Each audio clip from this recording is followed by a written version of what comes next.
All right. I think we are live. All right. Welcome, Viju. Welcome to another episode of DCL Primetime. This is going to be a fairly long episode. And I apologize if we go over time in advance because we've got a lot of games to cover uh, as a result of some of the washed out games the previous weekends, rescheduled games which happened on the weekdays. So we have some additional games to cover. So we might go a little over. So people who are listening to us, apologize if we go a little over. But let's start off. We'll try to, give all the games their fair share of time. Let's go with the Division Two games. Division Two games, we've selected Phantoms and Elite Leos to go first. These are games which were close. We're going to focus on the ones that really made a sparkle in Division Two. And Elite Leos, I think this is a very welcome Go win with for them. the Division Two games. Oh, I'm hearing my own echo. Oh, You now still it's stopped. hearing it? Okay. No, now it's stopped. All right. So yeah, I was talking about Elite Leos. I mean, Phantoms were overwhelming favorites going into this game. Elite Leos, a brand new team uh, coming into DCL, and this win by a wicket, just by the whisker of the margins, uh, I think would give them a lot of confidence. And especially if you look at the way they won. I mean, this is something that reminds me of the just concluded Lord's Test match, where the lower order, lower middle order, and even the last pair gave life to the chase. And really, I mean, yes, India didn't get through, but in this case, Elite Leos, the last wicket pair between Vijay and Pawan saw them through. 21 by Pawan and 14 by Vijay. Some really good scores in the middle as well from Arun and Anant. But it was that lower middle order which got Elite Leos through, and Phantoms would be kind of pissed with themselves really, of getting uh, Elite Leos at the point where they were on top, especially the top order. They rattled out the top order, but then after that, uh, now that I see the scorecard, now I'm thinking, was is this scorecard like inverted? I feel like Yeah. something is here. Problem here is, Partha, I think this is a Crick Crubs problem. Hmm. Whoever is opening always comes at the bottom. All right. So in this game, if you really look at it, I think Vijay Batina and Pavan Kalyan opened the batting, because Ah, if you go to the well, ball by ball, it says right. Pavan and Vijay came in, but somehow Right. I don't know why these guys have not fixed it in the longest time. Every time Hmm. it'll show up as though they are the number 10 and number 11 batsmen. You get my point? Wow. But really speaking, it's Vijay Batina and Pavan, this thing, and I'm very sure Rushendra Munda, well, I can't pronounce his last name. Rushendra was the one down batsman, you see, and Anand was Hmm. the two down batsman. And it's all totally reversed. Right. So yeah, So, and you will, so since every scorecard which you go through, just remember that whoever is at the bottom are probably the guys who opened the batting. oh, is it this week that this has happened? This glitch for all I the don't know scorecards? I Hmm. don't know. This week, whatever scorecard I looked at, this is how it showed up. Wow. Okay. So yeah, I apologize for my analysis because we are going by the scorecard since we are not at the game, or there's very little knowledge of the Division Two games. So uh, the analysis of, or the analogy of the Lord's Test match doesn't hold true here.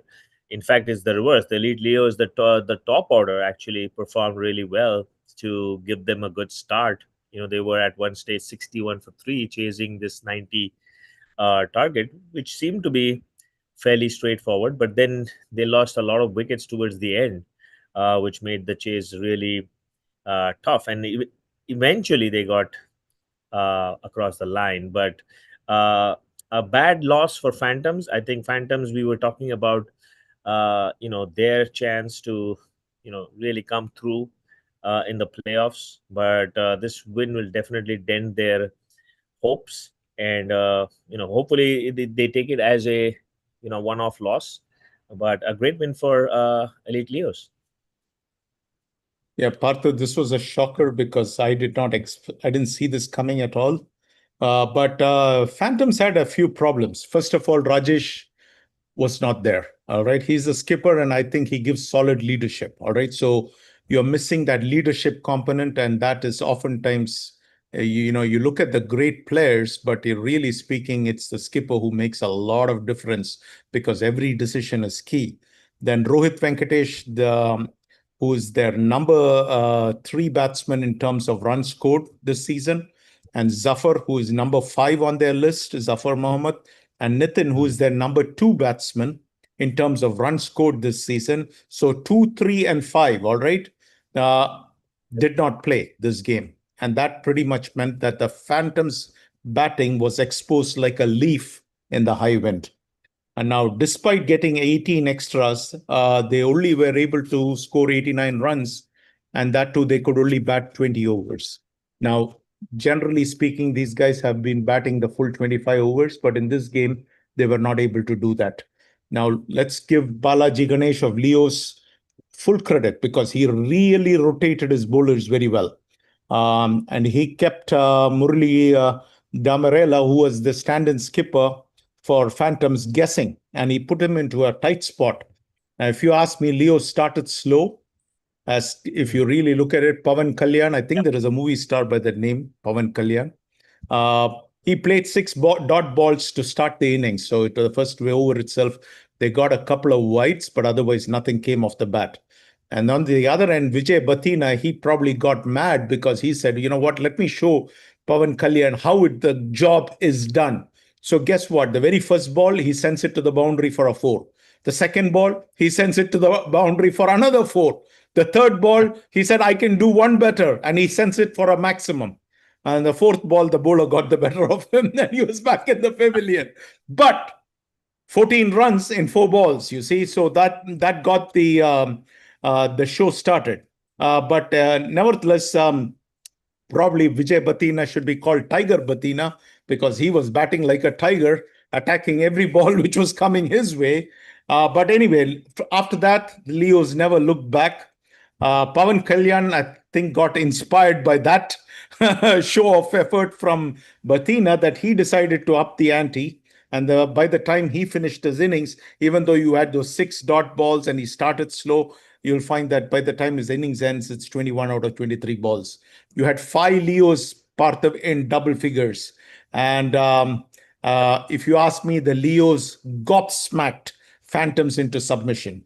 And there's an old jungle saying, the phantom shadows leaves no trail.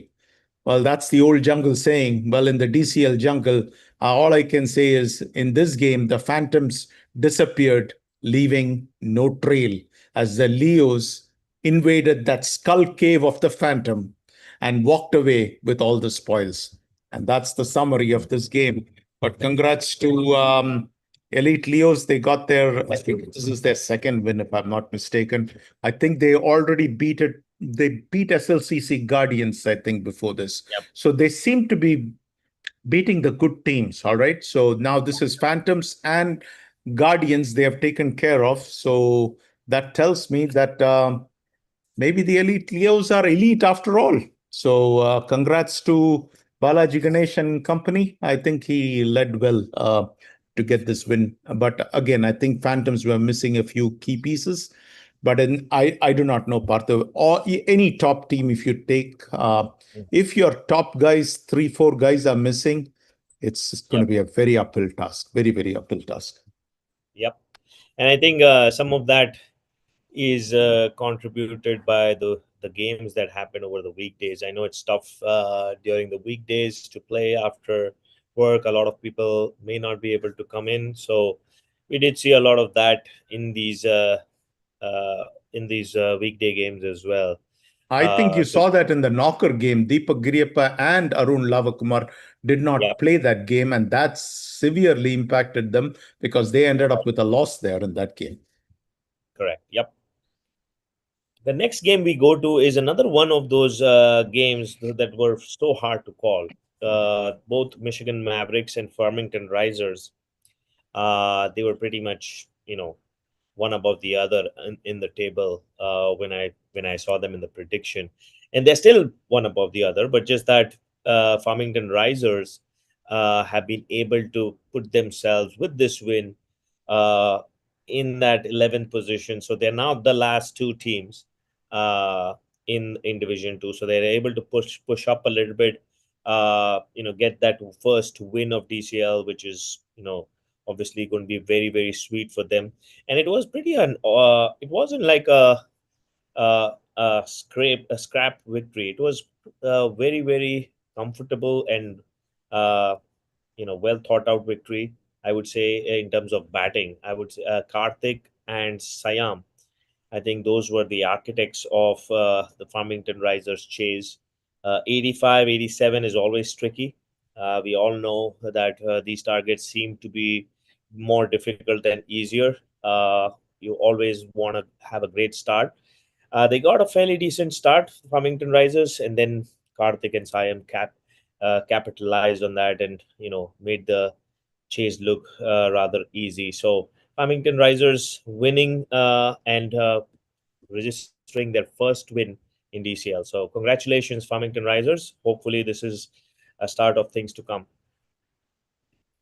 Yeah, Parthiv, this game, I mean, I think very rarely we talk about Mavericks and Risers, especially considering that they are pretty much low on the totem pole in Division Two.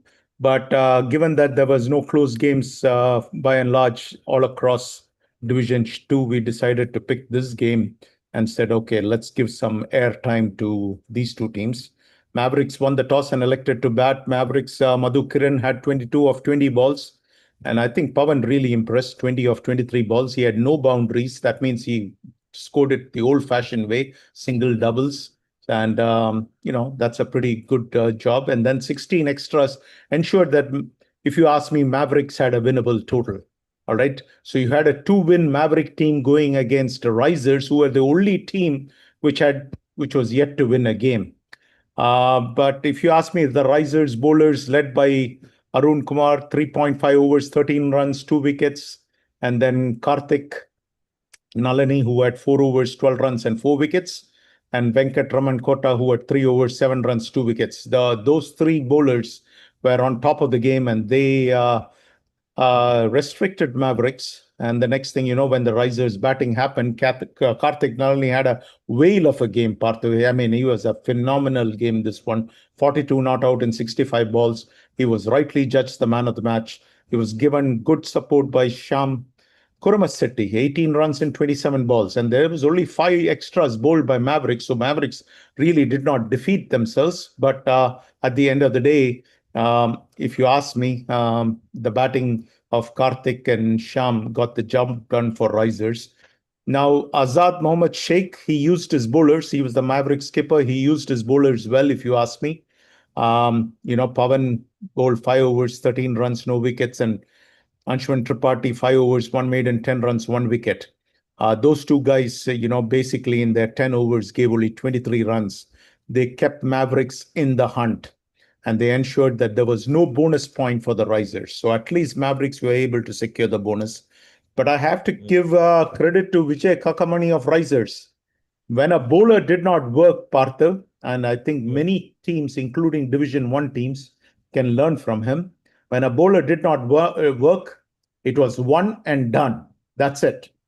He gave you 1 over, and if you didn't perform in that, you were not getting a second over from him. But I'll give him credit to Kakamani and company to winning this first game in Division 2. Nevertheless, it's a big achievement. I hate to see any team go winless, but these guys, I think they came. I mean, I'm sure when the predictions were out, I don't think too many people probably gave them a chance to win this game, given that they hadn't won a game up till now. But come and have a plan in action and put it into action and secure the win. I think the captain deserves all the credit, and also his teammates. They did a fantastic job, especially the man of the match, Karthik. Congrats, and I hope that they win some more games. Yep. All right. I think with that we move into Division One again. We move into Division One, and there are a few games that happened even while we were actually on the show. And I'm referring to the MCC Miles and Stingers game. So we did reference or update the scores as we were talking. We were seeing MCC Miles beat the hell out of Stingers that game.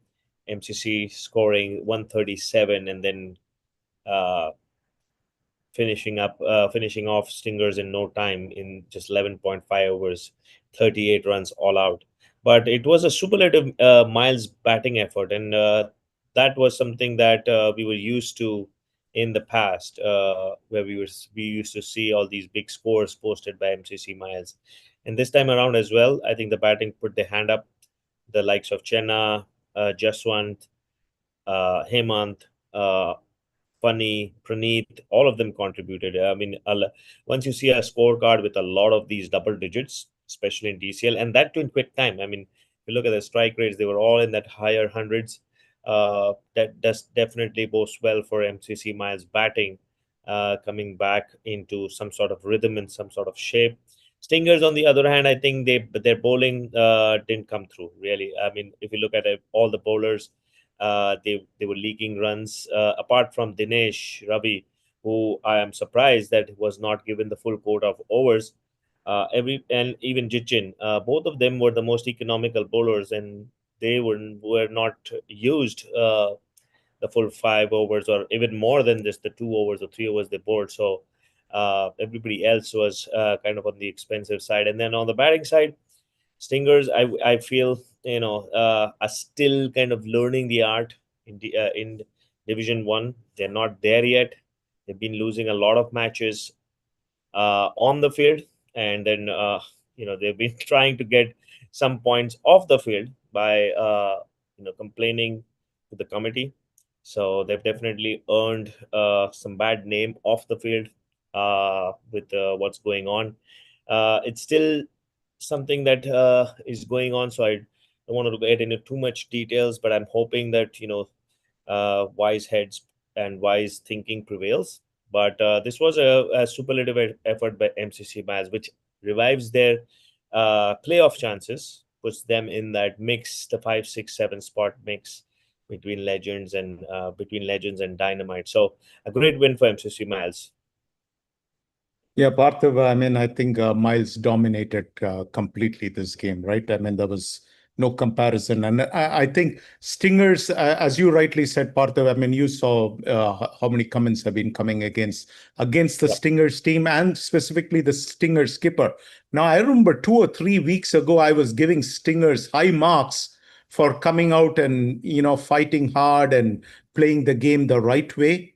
But whatever has happened the last 1 or 2 weeks with all these official complaints, they're coming off as a complaining Yep. team, a bunch of uh, guys who just want to win by hook or by crook, and just want to complain and use that methodology. Say one thing, and you already saw one of the comments was that is a double-tongued captain. I mean, I don't think anybody likes to hear that, right? I mean. I mean, if I tell you something, Parthiv, I mean, what I told, that's the word. Once I told you something, that's what we're going to do. That's what we're going to do. You don't need anything in writing from me. You don't need anything signed by me. That's it. We're going to do that. We're going to do that. I mean, it's called our word should be as good as our bond. And I think the Stingers have really gone off the rails. They need to go back and reevaluate, because once you lose in the court of public opinion that you're coming off as a bunch of complainers, it doesn't look good. I mean, it just sets aside all the things which it does. And anyway, once KK comes on the show, we'll ask him. I'm sure he'll have a lot more things to say on this game. Yep. But really speaking, your effort should be on the field. And on the field, when you have gone out and played an MCC Miles team, MCC Miles absolutely demolished you and threw you out of the park. I mean, at the end of the day, uh, that's where the game has to be won. It can't be won in the committee's boardroom. It has to be Yep. won on the field. It's as simple as that. Absolutely. I think that's something which we've always had in DCL and always should. Should fight. The team should be fighting it out on the field. Yes, there might be some issues that might have been as a result of technology, is might be a result of misunderstanding, or it might be an issue which the captains might have found you know a crack in the rules or a gray area. But it should be something that the committee should really prioritize off the field. There are fines, there are things they can do, but really awarding games just on the basis of certain things, I don't think that's fair. So hopefully, as I said, things are still not official. I wish there was someone in the committee who could throw some light, but we'll see. I mean, as news and other rumors kind of come in, how things unfold. Yeah, the problem is, I think the committee itself also realizes that this is not the right way to do Mhm. things. I mean, it's whatever initial decision came out and things like that. I think even the committee guys know that this is a bad mark for the league to take things which happened on the field and change that around.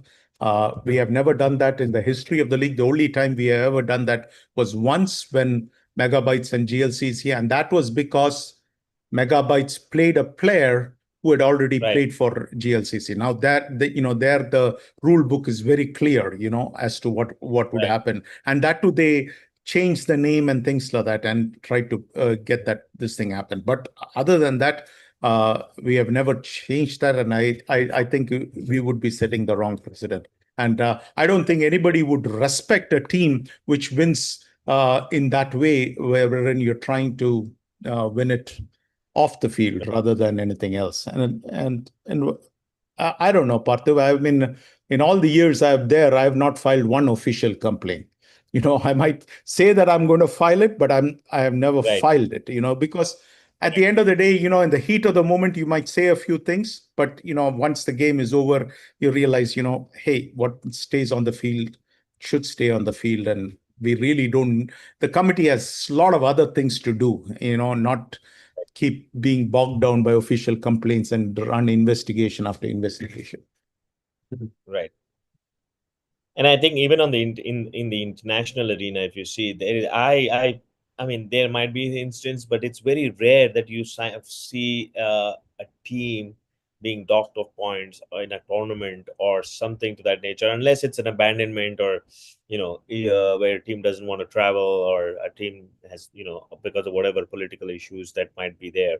But I don't think there has ever been a situation where after playing the game, the team has been awarded the other team has been awarded the points and the victory. So I hope this is, as I mentioned, it's not a precedence that the committee sets, and hopefully they go back and review the decision again. And the funny thing is, Parthiv, all the DCL stalwarts and all the DCL guys who have played for ages and ages in DCL and who have years and years of experience and who have been in the league for years, they'll all tell you the same story which you and I are telling right now, which is Yep. no, the game should be won on the field. Right, absolutely. All right, we'll come to that. I think we'll probably hit that topic Yeah, I'm again sure when we'll hit it more when KK comes on this thing, but yeah, I didn't want to let's jump too much ahead on that one. Yep. All right. The next game, I mean, the next two games are both the games that I played: Raptors Strikers and then KRCC Strikers. Both the games were, to be honest, very very disappointing from our perspective. The Raptors game, especially, I think, was a superlative batting effort by Raptors. They just basically piled on those 180 runs, and our bowling has been pretty ordinary most times. Yes, there have been a couple of instances where we've really come and bowl really well, but those have been rare days. Most times, if you look at our season, we've leaked a lot of runs. Starting with Bulls, where they thrashed us to 250 plus. Then we had another 150 or 140. Uh, uh, Somewhere I don't remember which team did that. Thunders also chased like 15-7 overs, and then Raptors here 184, thanks to the top order, mainly Abhilash and Bota and Krishna towards the end. I mean, once those runs were scored, we were always going to be behind in terms of the pressure it mounts, and under lights, chasing even 100 is quite a task. But 184 was just beyond us. And I think we made the cardinal mistake of going too fast too soon. I mean, yes, it was a tall target. Not that I'm saying that if we had gone a little sensible, we would have beaten Raptors. But there has to be some strategy, some method to chasing this large total. Every once in a while you could be in a situation where your team is the bowling doesn't work, but that doesn't mean you throw in the towel. I felt we you know we tried to kind of win the game in 10 hours. Frankly, everybody who went there wanted to just slog and just get to the target as soon as possible without really thinking that we got to take it deep, take it maybe 5 hours, 10 hours at a time, and see or assess the target. Maybe we would have come much closer. I mean, we would have had a respectable total. Yeah, maybe if we wouldn't have won, but it would have still been an effort. It would have shown an effort from a team that has been struggling. But this was a very, very, very, very disappointing effort from us, considering Raptors and strikers kind of go back a long way. Definitely, the roles have reversed. We always used to have the upper hand on Raptors for most part of what I have played against them. But but I think it's getting to that point where now they have upper hand on us by a significant margin, I would say. Parthiv, let me ask you a honest question. Does this, I felt after this loss, the strikers' fate was sealed.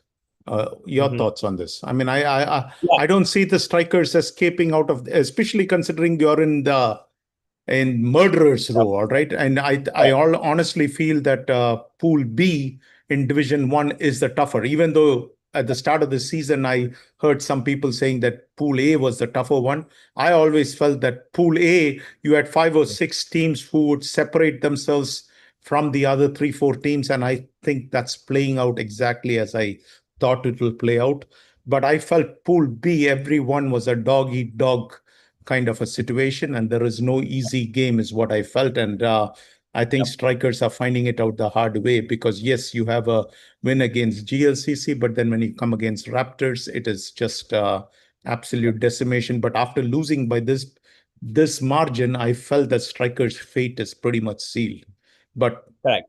I don't know No, what you feel I about agree. it. I think before going into this game, I think we were. I mean, there's the Thunderbolt game gave us a little bit of hope, a little bit of life. But yes, these two losses, especially the one against Raptors, and now if you go talk about KRCC as well, that haven't helped. And considering that we played one more game than most teams, that definitely puts us firmly in. Going into Division Two. The only hope we have is we get a couple of wins. I think strategically, if you look at the table, you have Thunderbolts, FCC, and Strikers towards the bottom three, and we probably, I mean, we have a game against FCC, which I think is going to decide a lot of things there, and we are I guess towards coming towards the end, going to rely on other results as well, hoping that Thunderbolts doesn't spring a surprise and gets a victory or two. If they stay the way they are, they lose all their games. We win a couple of games. Maybe we can scrape through. I mean, that's the hope we have. Is like we can still scrape through if we can just get out of this bottom two. So tough situation.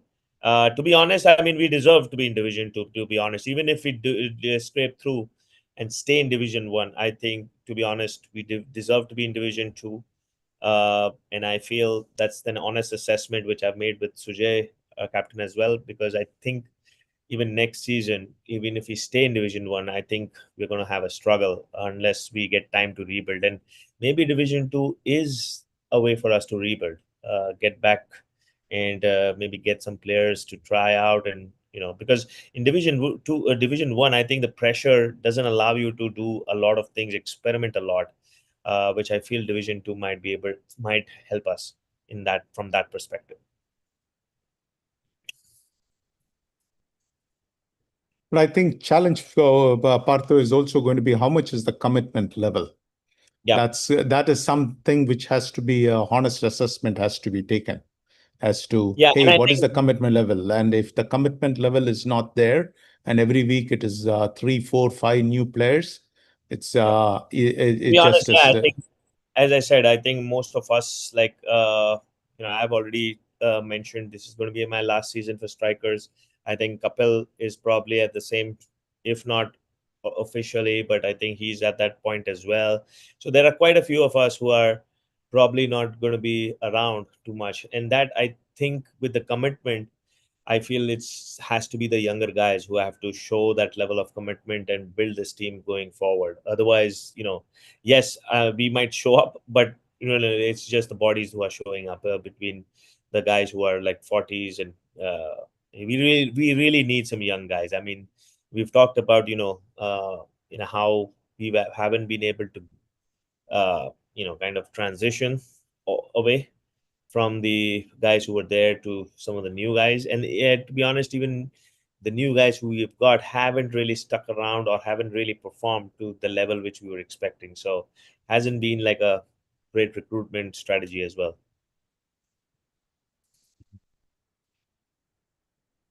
Well, All I right. think the next game is also yours. Yes, that's It doesn't get better for you, Partho. it doesn't. It absolutely doesn't. I mean, this is a game which I think we talked about last weekend. That we were hopeful that, yes, on a day with full strength KRCC, I don't think we were a match. But with the hope, with Satya, I think I'd mentioned on the call the other Tuesday, with Diversity Cup going on, we were hopeful that we might be able to play against a second string KRCC. Not ideal, I love challenges. I No matter what, even if I get out on a duck, that's fine. But I want to make sure I play the best.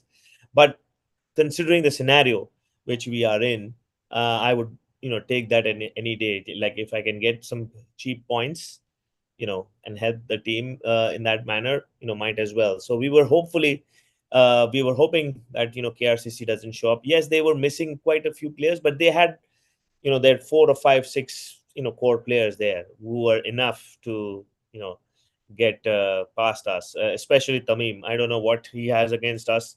He's a smiling assassin. He's been nursing, like when I talked to him in the earlier in the morning, he was nursing some injury. He told me he had a tear, and he wasn't looking like, yeah, obviously he's gained a little weight. He isn't like the swift, or the quick Tamim Moni that we were used to, but he still got it. He With the bat and the ball, he demolished us with the ball. Those 5 wickets. But it only credit should go to our last pair again, between Sagar and Sharath. I think they saved some face for us. Otherwise, we would have been looking at around what 40s, 50s. Extras helped a bit, but it was very, very dismal scorecard for Strikers. Batting first, I think batting first also was another uh, an extra help for us, considering KRCC were 9 when we started, and then I think we had what 3 or 4 overs when the 10th person came in, so we had that advantage. Everything was in our hands, but still, we weren't good enough to get past a second string, I would say, uh, KRCC as well. So lots of things to for strikers to ponder, lots of things for the captain and the new leadership to think about. There are going to be some tough questions. There are going to be some tough calls to make. They need to rally around the players, make sure there's no mass exodus, because things like this can easily happen when a team suddenly is looking at Division 2. A lot of players feel uncomfortable. So we'll see how it goes. I mean, so far so good. I mean, our players are pretty loyal to us. So things shouldn't go that route. But all, it's been a disappointing season so far. Parthav, all I can say is Tamimoni is the man. I do not know. When strikers show up, he just plays out of his mind. I mean, with the bat, with the ball. It's not just this week. I've seen this consistently happen, including that Yep. 145 which he scored against you guys and Right. set the DCL record, right? I mean, I'm pretty sure it was 145. I think my memory Somewhere on around it. numbers is. It was a big 100. Yep, I remember. Yeah, I mean, I know it is the DCL record, but I do not know if it is 145, but something tells me it's 145. Right. Usually numbers stick in my head. But again, Parthu, if you really look at it, Aditya Joshi, Yeah. Yogesh Mittal, Sahil Khan, and Burhan Khan, all right? That's about 4 or 5 players right there who are, I mean, strikers shouldn't have any problem if it is that which you are dealing with, because that means that, many of their other stalwarts are not there. Yes, Tamim is there, but Fahim is there, and Zahid is there, and Ziban is there, but Mhm. and Raza is there. But it's basically, but still, you're not getting the job done. That leads a lot of things to Yep. be desired, if you ask me. But yeah, I think it's this one man army which has been causing a lot of problems. I'm not sure what Tamim has against you, but I do not know. Whenever it is strikers, he just shows up. I mean, he has a whale of a game every single time. This is not the first time. So, Right. but yeah, I mean, uh, hard luck for strikers, but I think KRCC, I think going in, most of us expected KRCC to win this game. So, yes, the hope was that because of Diversity Cup, there would be compromise. They certainly were compromised, but still, Yep. still Tamim is there. That's the problem. If Tamim was not there, then it's a different issue. Yep. Yeah, had we got a little another 30, 40 runs, I think we could have made a game out of it. But 60s is not going to really challenge the likes of KRCC. Yeah, we got 5 wickets at one point of time, maybe another couple of wickets, and we could have made a game out of it. But yeah, it's going to be tough when you are 60s and 70s. You need at least 100 to make a game out of it. But there's an interesting question which has been posted around the relegation, and I want to confirm that with the committee members. What I understood was two teams from both the pools, or both the groups, I would say, in Division One, go as the relegated teams into Division Two. It's not the overall ranking when you put both the groups together. Is that your understanding as well, Viju? Yes, that is my understanding. Two from Division A, sorry, Pool A, and two from Pool B. Four Yep. teams go out, and the 4 teams which made the semifinals of Division Two come are promoted into Division One. Yep. So, Yep. whoever asked That was that my question. question, I think you can answer. That would be the correct answer. That's my understanding, and I believe that's what happened last year too. Correct. Yep. So let's go on to the next game. The next game was, I think, that was impacted by a severe thunderstorm, which came through later in the afternoon. But I don't think FCC was worried about that thunderstorm. I think it was the Raviteja Reddy thunderstorm that actually hit them harder. uh, Stars batting first, 215. Now that's a huge score against any team, and against a Division One team is definitely something that could cause alarm bells for FCC as well. FCC, again, they are in the same kind of a situation, of the same boat as strikers. Haven't been able to really get through consistently in this Division One. Have been struggling this year as well. But what a performance by Raviteja Reddy! I mean, 104 of 51 balls with 11 sixes. I mean, that is unbelievable. I mean, I'm sure the FCC bowlers were hiding. I mean, I'm sure they didn't want to bowl in when Teja was batting. and equally well supported by Sai Gautam. I mean, he got the best of the aggression that Ravi Teja showed, and once you have someone hitting 11 sixes, the bowling starts to automatically look very, very ordinary. And then everyone, I mean, Mahesh towards the end chipped in. You had Narendra Ane. Everybody was going for it. I mean, there were a total of around what 16 or 17 sixes being hit. That's a lot in the when something like this happens. We've been on the receiving end, and you just mentioned about that innings from Tamimoni.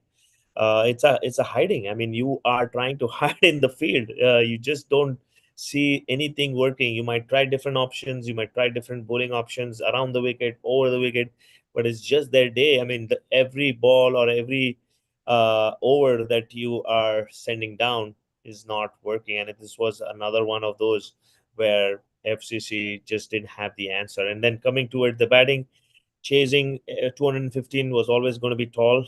I mean, there was a gutsy start by Ranjit.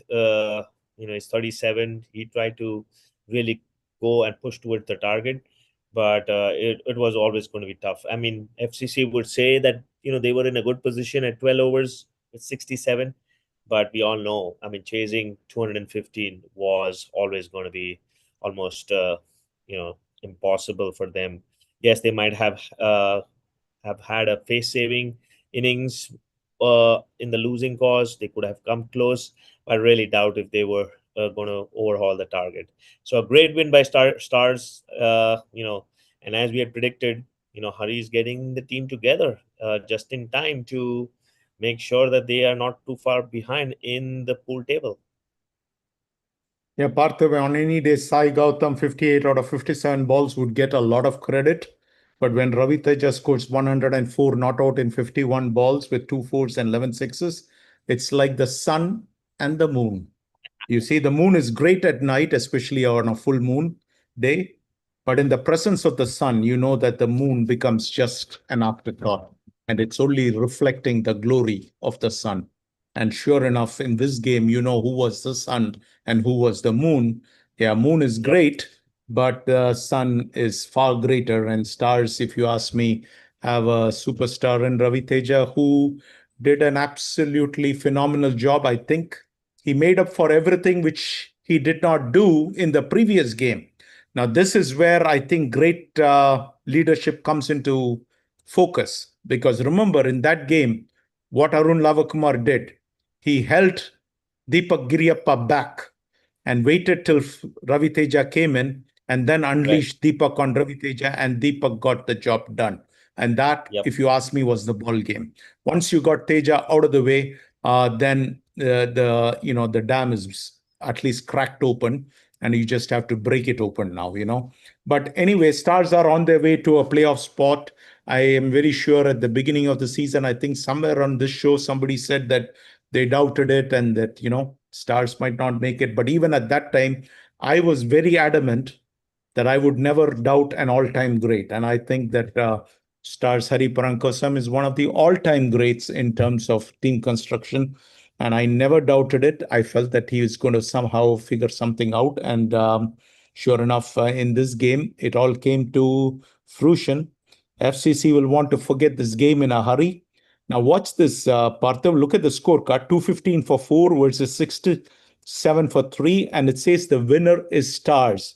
I'm going to Yep. ask you to watch this because there is something which I'm going to discuss, which I do believe is affecting the net run rate. All right, because with all these rained out Duckworth Lewis method and all that stuff, I believe this net run rate is going for a toss. And I'll tell you why I think it is going for a Yeah. toss. But here, watch this. The results just says winner Stars. All right. It doesn't say Mhm. the margin. But then when you go and watch the Pokeries versus Indus game, there it says Pokeries won by 102 runs. Now, if you're the Indus Thunders, you want to pay attention to what I'm saying because I am very sure that when it says 102 runs, I am pretty sure that they have computed that NRR downright wrong because it's probably giving you the worst net run rate possible. It probably Mm, has to, I mean, I think the committee has to clarify how are we calculating their net run rate. Part of the reason I say this is when I was in Detroit, all right, mm, this is how insanely competitive I was. mhm. Irrespective of what the committee and what the website or those days, the committee used to send out an Excel sheet with all the net run rate scored. I used to go and compute the net run rate for every team. All right, Parthiv, not just for Glads. I used to do it for every team because I know that in case of a tie, NRR is going to come into the picture. You get my point? And those days, of course, NRR was not the number one priority. You had head to head and Right. within division standings, which were above NRR. And now you have Mhm. brought NRR as the tiebreaker. But if the NRR is not computed properly, you're going to have a mighty big problem. And I know the website has been calculating NRR wrongly because 2 years ago, I did this because we were wondering if the points were this thing. I had to, and I in fact told the hitman that their NRR was wrong. And I said, you know what? In case you're tied, I'll bring that up that your NRR is wrong and your NRR should be a higher number, which would change the standings. But they didn't make it, so that didn't affect Right. the this thing. But I'm just saying that the NRR computation, I think I have a lot of questions. At this point, I haven't done the NRR calculations for anybody, including for Glads, because I'm sitting 10,000 miles away and I've been Mhm. bothering about a lot of other things. But if you're a skipper who is interested in your position, and I don't think Glads is very much concerned about our position. So we are not so concerned about NRR to go and do the calculation, but you might want to take a look at that calculation because I do know that 2 years ago the website calculated it wrong, and I'm very sure the same formula is sitting in there. And if you are having Pokeries won by 102 runs, the computation of the NRR there and the computation of the NRR in this game, which was rain impacted, is different. Hmm.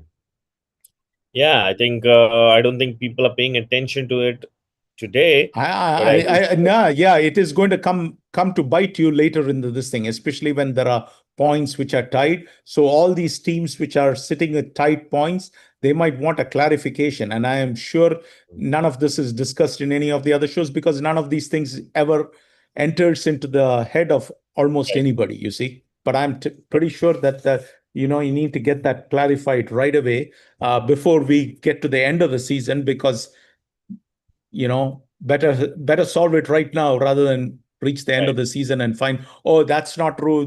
Why didn't you bring it up? Why didn't you do this? Well, you've been warned. Yep. Yeah, I think there's going to be a lot of teams who are going to be in that situation, both in terms of playoff considerations as well as relegation considerations. So uh, I mean, all the teams in that situation should be, uh, taking more serious attention, putting more serious attention to this. But let's go on to the next game. The next game was another one that was rain affected. Legends winning over Hawks. Hawks batting first, scoring those 86 runs, courtesy of Vikram Reddy Golamari's 20. He still remains the guy who actually comes in week after week, performs and keeps the Hawks very, very interested. I think Hawks have been there and thereabouts. The batting has been again there and thereabouts. Gola Murray has been leading both the batting and the bowling, but they haven't got a lot of wins, and that is a concern for their team. They have always shown been in a decent position to challenge the opposition.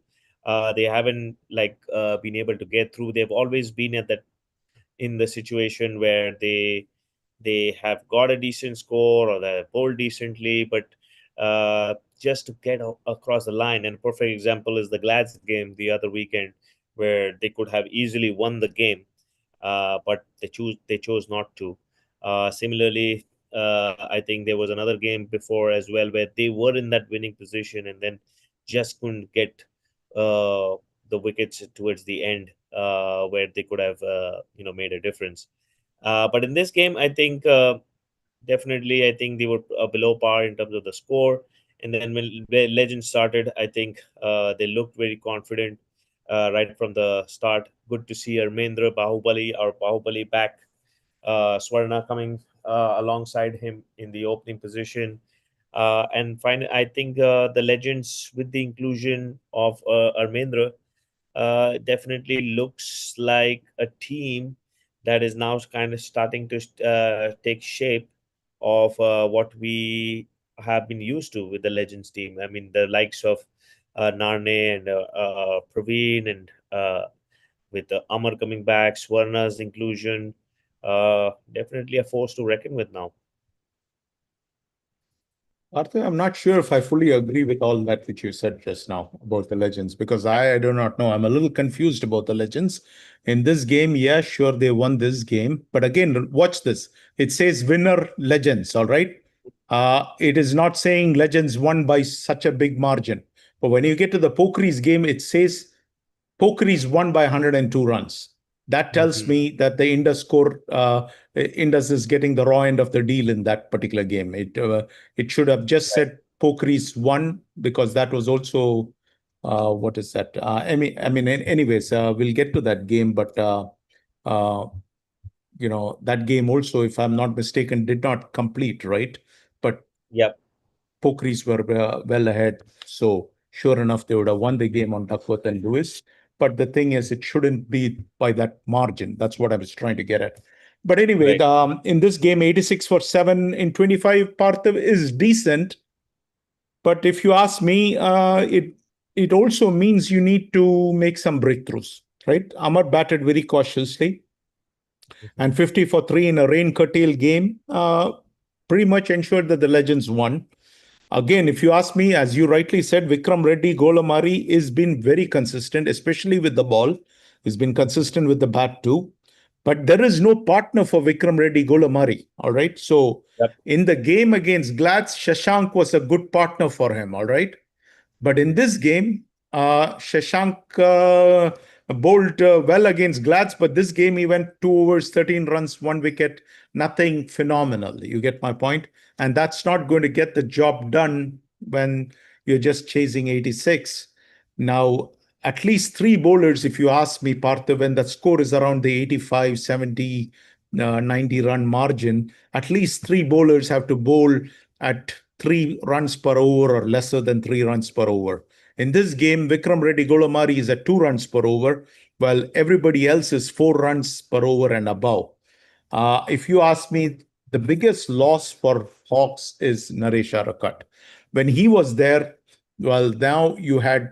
he was giving less than 2 runs and over. All right. Mm. And then if you have Vikram Reddy Golamari also giving less than two runs and over, now all of a sudden the entire dynamic has changed. You see, now Hawks either have to score more runs, or they have to figure out who that second and third bowler is who's going to be able to keep that run rate at 3 runs or below. And that's the challenge. But at Yeah. this point, I think I don't see how Hawks make it into the playoffs. Now, Mm. relegation is a totally different this thing, but I'm just saying, I can see out of 6 teams, which will make at least 4 or 5 of them are pretty much. You probably can write it with a pencil, not with a pen, but with a Mhm. pencil, you can probably write that these 4 teams or 5 teams are going to be in. I think only the sixth team is a little bit of a doubt, but even that, I think Dynamites have the inside track and the edge, as long as Yeah. Vijay Shanmugam keeps the eye on the prize and focuses on what needs to get the job done. Right. Yeah, just like I think Pool B, Pool A, I think it's a fight for survival between Hawks and Stingers and local boys. I think between these three teams, it's going to be tough for at least two of these to go get relegated into Division Two. But there's still some games left. I think Hawks and local boys play each other as well against each other, so that's probably. I mean, they will have their fates in their hand. So it's going to be interesting for these three teams, similar to in Pool B. between FCC and Thunderbolts and Strikers. It's a close contest.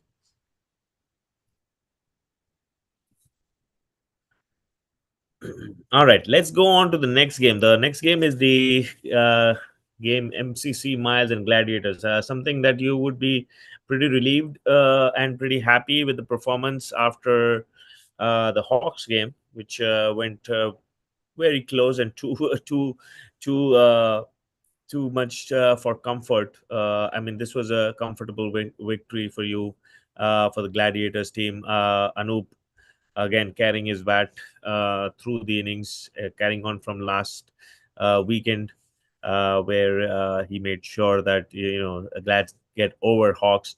But Miles again, compared to their previous performance, which we talked about, the 138 against Stingers, this was a total dismal batting performance. Apart from Praneeth and maybe Jaswant that we can call out, there wasn't much going on with their batting. And Jeet continues to be lethal. I mean, he's amongst the wickets all the time this season, and he's really been at the top of his game. Good to see Mansab in the mix as well.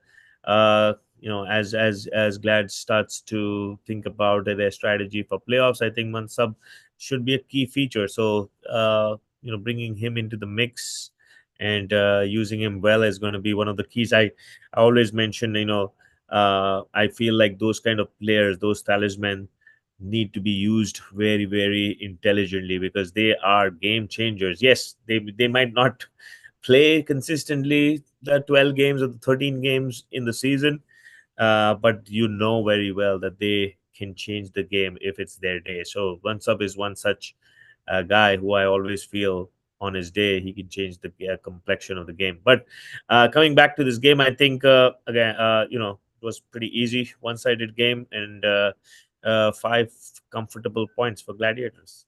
Yes, Viju.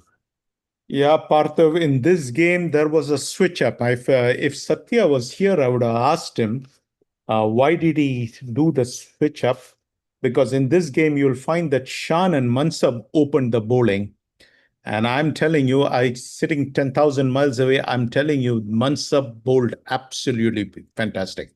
Maybe one ball was hit by Jashwant for a six, but I would credit the batsman. That was a great shot by the batsman. So, it happens. But if you take that 6 runs away, he's given only 9 runs and he picked up 3 wickets. It was an absolutely fabulous spell. Jeet capitalized on that. 4 overs, one maiden, 7 runs, 3 wickets. And Anup was absolutely also fabulous. 5 overs, 2 maidens, 8 runs, 2 wickets. That's 13 overs, Parthiv, and you went only for 30 runs, and they took 8 wickets between the three of them. And so, if you ask me, that was the ball game. And I felt that Mm-hmm. Miles were a little bit too aggressive to start with. And sometimes I feel that when teams play Glads, they feel that they have to score a little more or whatever it is, especially when they bat first.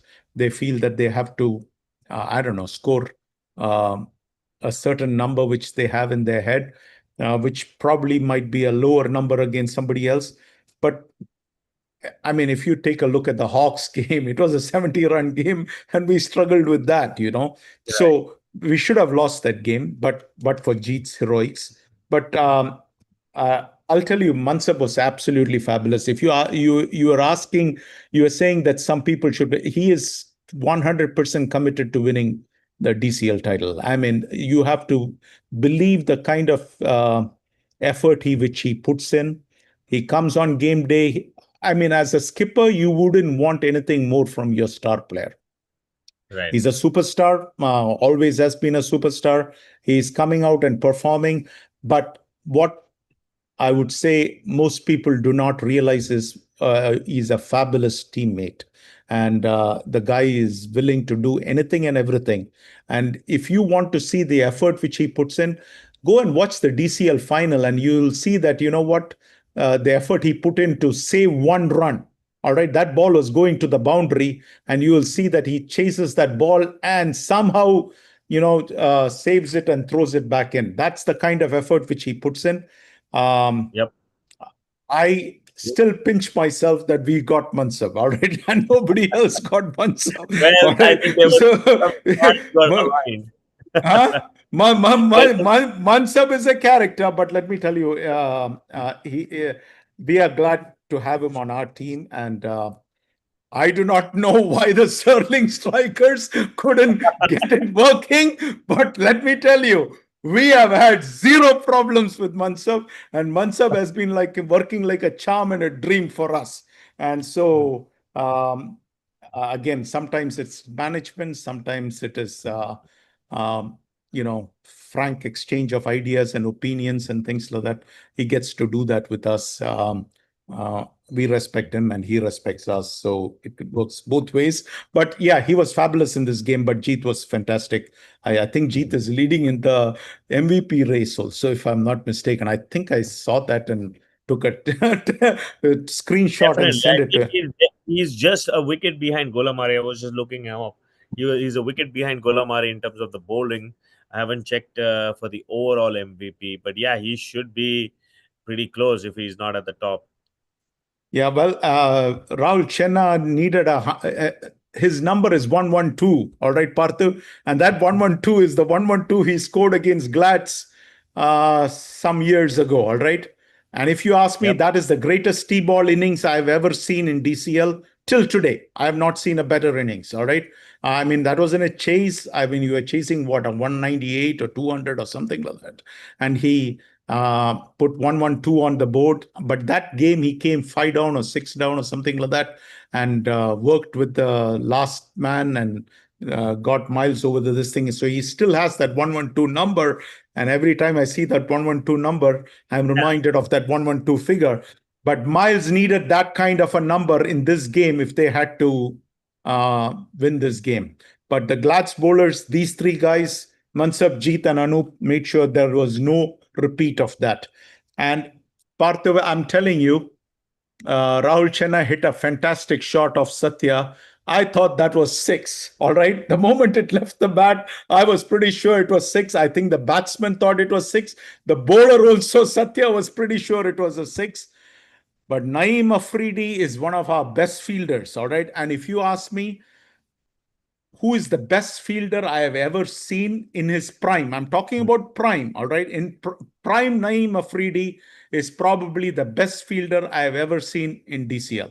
I've seen Naeem Afridi take catches which nobody else would even dream of attempting. And he has gained a lot of weight since then, but he still is a reliable this thing.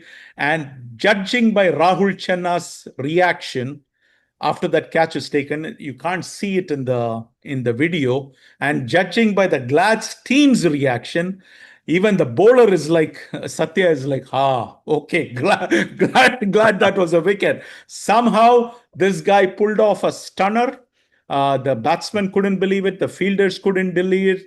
The ball was swirling around and somehow he managed to get his hands on, but it was a fantastic stunner of a catch. But if you ask me, the moment Rahul Chenna went back, I knew the game was in the bag. And there was nothing that MCC Miles were going to do to do a repeat of that. But if you ask me, Praneeth and Prithvi impressed for me. I really, they didn't score too many runs, but when you see them batting, I think you can say that these guys have a certain degree of class and they have ability and they can get the job done. And I think they have been in the runs, if I'm not mistaken, for Miles this year. But Miles is a good team. But I do think that they had some argument. Okay, let us Parthiv, you have 12 players, all right? And this happened in the game, and two players left without telling the umpire. All right, this is what was conveyed to me. I'm only conveying what was told. If Satya was here, I would have asked him that question. But this is what I was told in the WhatsApp group, was that, hey, two players left without telling the umpire. All right, whatever it is, if two players are gone, how many can field, Parthiv? If Nine. one, if two, only nine, right? Right. Well, MCC Miles refused to believe that. MCC Miles and the umpire, they have convinced the umpire that no, 10 people can field. Now, I think 10 people fielded. All right. And so, but what I'm saying is, because if 12 people are there and if one person leaves, only Right. 10 can field. Yep. If two people leave, then only 9 can field. And that's just Yep. the rule book. It's not me making it up or you making it up. That's the rule book. But here is the funny thing. Our skipper is not capable of convincing anybody of anything. I can assure you, if I was there, this would not have happened. I can guarantee you that. Well, I Now think that in sometimes I think the skipper just basically goes with personal relation and some friendship, and just no, no, allows no, like no. Yeah, yeah, he's good friends with many of these guys, and I'm sure right. we like the Miles guys. But whatever it is, remember some time ago, Gaba would not allow Jagan to bat, and Yeah. and Jagan was very upset about it because he was like, "Man, I want to bat, and you are not allowing me to bat." And these are committee members. At the end of the day, you're trying to win a game, and you're trying to do what is best for your team. Then Right. nothing against the other this thing. You're going by the rule book. But Right. apparently, our skipper is not capable of convincing any empire of anything. If there is an argument, usually sitting 10,000 miles away, I know. Well, we are losing the argument. We are losing the argument. Our skipper might go and argue. He might be right. But communicating that and convincing the other guy, that's not the ability of our skipper. I can assure you that. So, All right. yep, that was it. But anyway, it Let's was a good win yeah. for us. Let's welcome KK on the show. KK, Oh, welcome. he's what? He's got a fantastic background. I don't know. He's on a Very beach or nice. something like that. Either Huh? either No, he's no, in Hawaii or he's got a good virtual background. nope. The reason is we don't have a game for 28 days. We are all in vacation mode. Oh, Okay. nice. Oh, All that's right, a long welcome. time to not have a game. Yeah. Welcome, KK. And we were waiting for you because we wanted to go through some controversies and things like that. And we wanted to get into this in full-fledged form only after you came on so that we can have a healthy debate on this. We already Yeah. kind of touch based on it. And then we gave it as a teaser and said, well, we'll continue this once KK comes and then we'll go full-fledged. Yep, we'll hit that topic once we come to the Thunders game. So let's But how hold many on to that. fielders can field, Viju, when two players leave without informing the umpire? Nine fielders. Only 9 can field. Yeah, there are two scenarios to it. You can field with 10 for the first 30 minutes. Which rule book are you bringing that from? DCL rule book. I wrote it last year. What is DCL what rule is the book? scenario? No, can you pull that up? I would like to see that. Once the opposition captain raises an objection, Yeah, the playing field captain has 30 minutes to produce the player, after which the penalty Oh, kicks in. bro. 30 minutes to produce the player. Yes, after which the penalty kicks in. Okay. So last year when we were playing the quarterfinals game, when Mufazir Ali left from the batting dugout, they had 30 minutes to bring him back. They failed to do that. So at 1:13 p.m., I claimed the 10th wicket. 10th wicket. I understand that, Because but this remember, is the KRCC only played with 9 wickets that day, and you were asking in the group what happened to the game because it only shows 9 down. no. I understand that, but what I'm Yeah. saying is that We with noticed it fielding, at 12:43. our friend Gaba said he wrote the rule book, and he said that if okay, let Yeah, me ask you. he originally wrote that rule, but it was then modified to allow 30 minutes because just getting in and out of the ground takes 15 minutes. If someone goes to grab water, also the people were saying they can't even go grab water. So that's when we made it more, I would say, friendly. Okay, Make it all 30 right. minutes. Oh, so there's a new addition to the rule book. It is last year, 2024. Okay. Well, anyway, I haven't read the rule book. Usually, when I was a skipper, I always made it a point to read the rule book at the beginning of the season, even though I have read it several times before. But of late, I have not read the rule book. So, Yeah, I think next year they need to change a lot. all right. All right, let's go on to the next game. I'm sure this must be a game that Avi wants to forget. he's listening to us as we speak. Fighters have been on a roll. I mean, to be honest, I think I still feel it's too good to be true, because I don't know whether to believe that fighters are in for a chance for a challenge to the DCL championship, or are they going to falter when it comes to playoffs. But because this season has been just fabulous for them. They've been rolling over opponents week after week, and have been at the top of their game. I mean, with bowling, batting, both.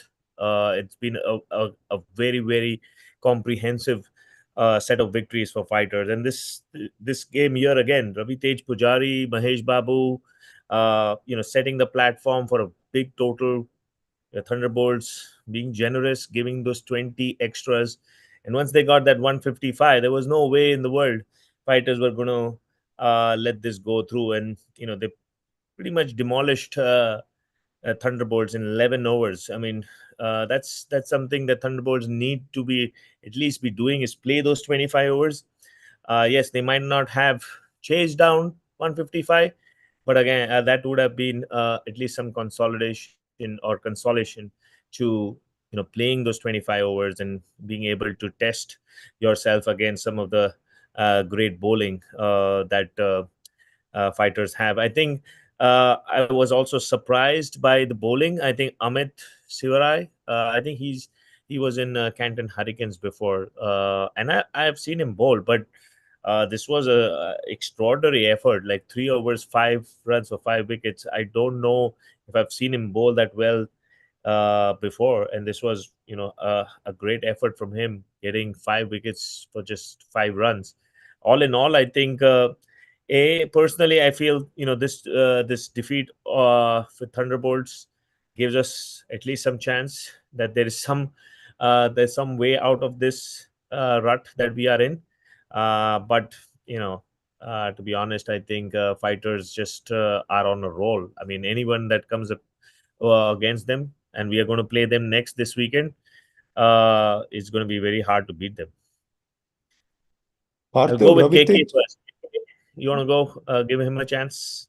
Maybe Oh, with you? sure. Yeah. Actually, you go first, Viju. Okay. All I You can don't say have is, back. KK, is Ravitej Pujari your good friend? Oh, yes. Okay, well, Ravitej Pujari had a blockbuster game. All right. I saw him first indoors several years ago. This was when I was there. Uh, we had put a big total indoors, and Ravitej Pujari came to bat, and I think the asking rate was already 7 runs. But this guy was going at like 13 runs an over or something like that. After Hmm. about 3 overs, I started having doubts. Will we win this game? I mean, I still believed in that we would win it, but let me put it this way, at 7 runs and over, when you score, you don't expect to lose the game. But Pujari gave me some doubts in that particular game. And then I saw Pujari, I think, I don't know, 2 or 3 games ago, he was the last batsman or something like that. But again, Hmm. it could be cricket clubs having the wrong order. No, But I saw him. Oh, he was the last batsman? he was the last batsman. Okay. He was even itching to stop playing DCL. Or he was itching to stop playing DCL. Okay, so Ah, I was not imagining things, and I'm thinking, who in their right mind will send Pujari last? All right, so this is this is me thinking to myself, oh gosh, how in the world is the fighter skipper doing this to Pujari? Is what I thought. All right, but I didn't say anything much. But I felt Pujari is too good a batsman to go number 11. But he went number 11. Well, sure enough, in this game he had a blockbuster game, 53 in 53. Tells you all about the class of that player. Mahesh Babu also had a blockbuster. MVP is Mahesh Blockbuster Buluru. All right, so 2 blockbusters, and sure enough, 155 on the board, fighters. Thunderbolts neither had the thunder in them, nor did they have the bolt in them. All I can say is Thunderbolts got decimated. Thunderbolts scored 37 runs, Parthiv. That's all. The 37 runs is what the batsman scored. yep. Pujari alone scored the entire Thunderbolts team and made Pujaris of the entire Thunderbolts team, if you ask me. Hmm. Thunderbolts, Partha, for me, even though Avinash Raghu is our good friend, I have to say they are very inconsistent. That is the reality. All right. And you can either accept it or reject it, or you can say, oh, he's critical. No, you guys are very inconsistent. You can beat KRCC, which is a tremendous accomplishment, but then only to find that next week you get soundly beaten by strikers, and now you get hammered and whipped mercilessly by the fighters. Now, I predicted a fighters win, but Parthiv, I never, even in my dreams, thought that fighters will win with this kind of a margin. If you had told me this, I would say that I have a better chance of winning the lottery. But the reality is, fighters absolutely hammered the Thunderbolts. And if you're the Thunderbolts skipper, you've got to figure out how to make your team more consistent, because it's not the number of games that you play, it's how you're consistent. You have to be consistently good. And that's what the good teams do. They consistently figure out ways to win and not to Mhm. beat themselves. And I think the Thunderbolts are sometimes beating themselves up. And this is this despite having Deepak Bhaskaran come back. I would have understood if this was in the beginning of the season when they didn't have Deepak Bhaskaran and things like that. But now you have the full team, and still the performance is way up and down. I have no idea what to expect. Yep, but still, there's a way to go. So it's not the end of the world. But yes, fairly comprehensive and disappointing for Thunderbolts to lose so badly.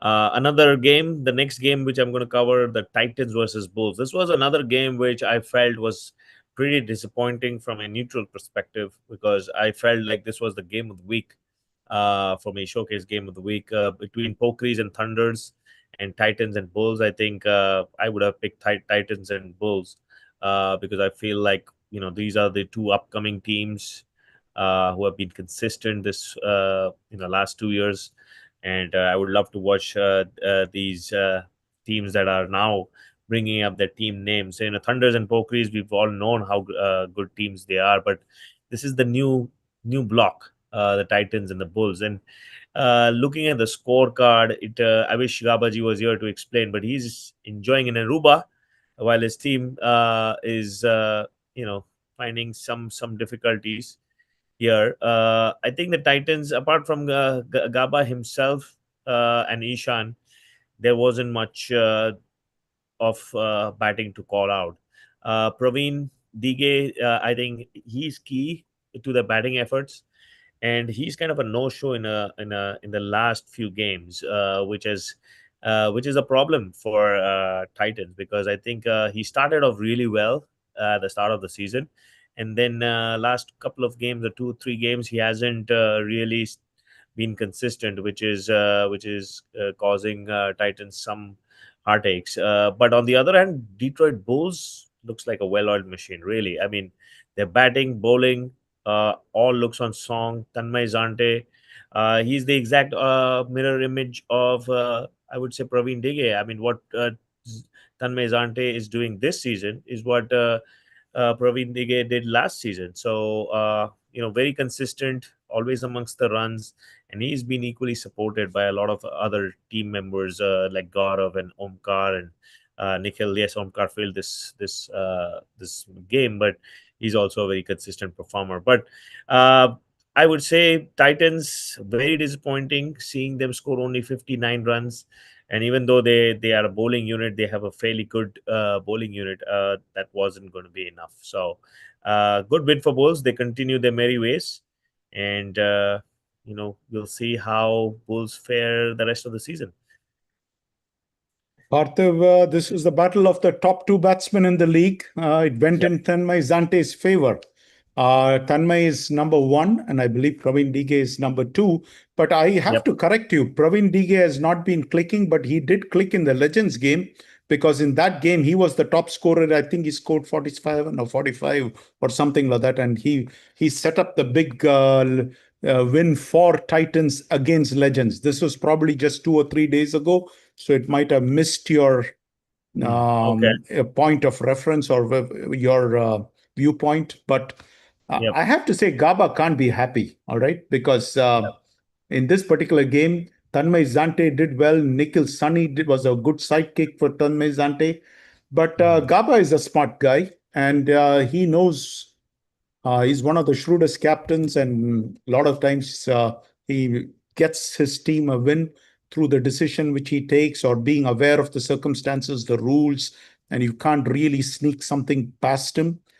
But if Praveen DK fails, Parthiv, Titans are in big trouble. That's the problem. Yeah, The good thing that's for the problem. Titans is they are in the number two spot. All right. That's the Mhm. good thing. They've played 8 games and they are number two spot. And if you really look at the Titans schedule, they have Stingers, Dynamites, Glads, and Hawks. So out of this, uh, Dynamites, they have never lost to Dynamites. Titans have never lost to Dynamites.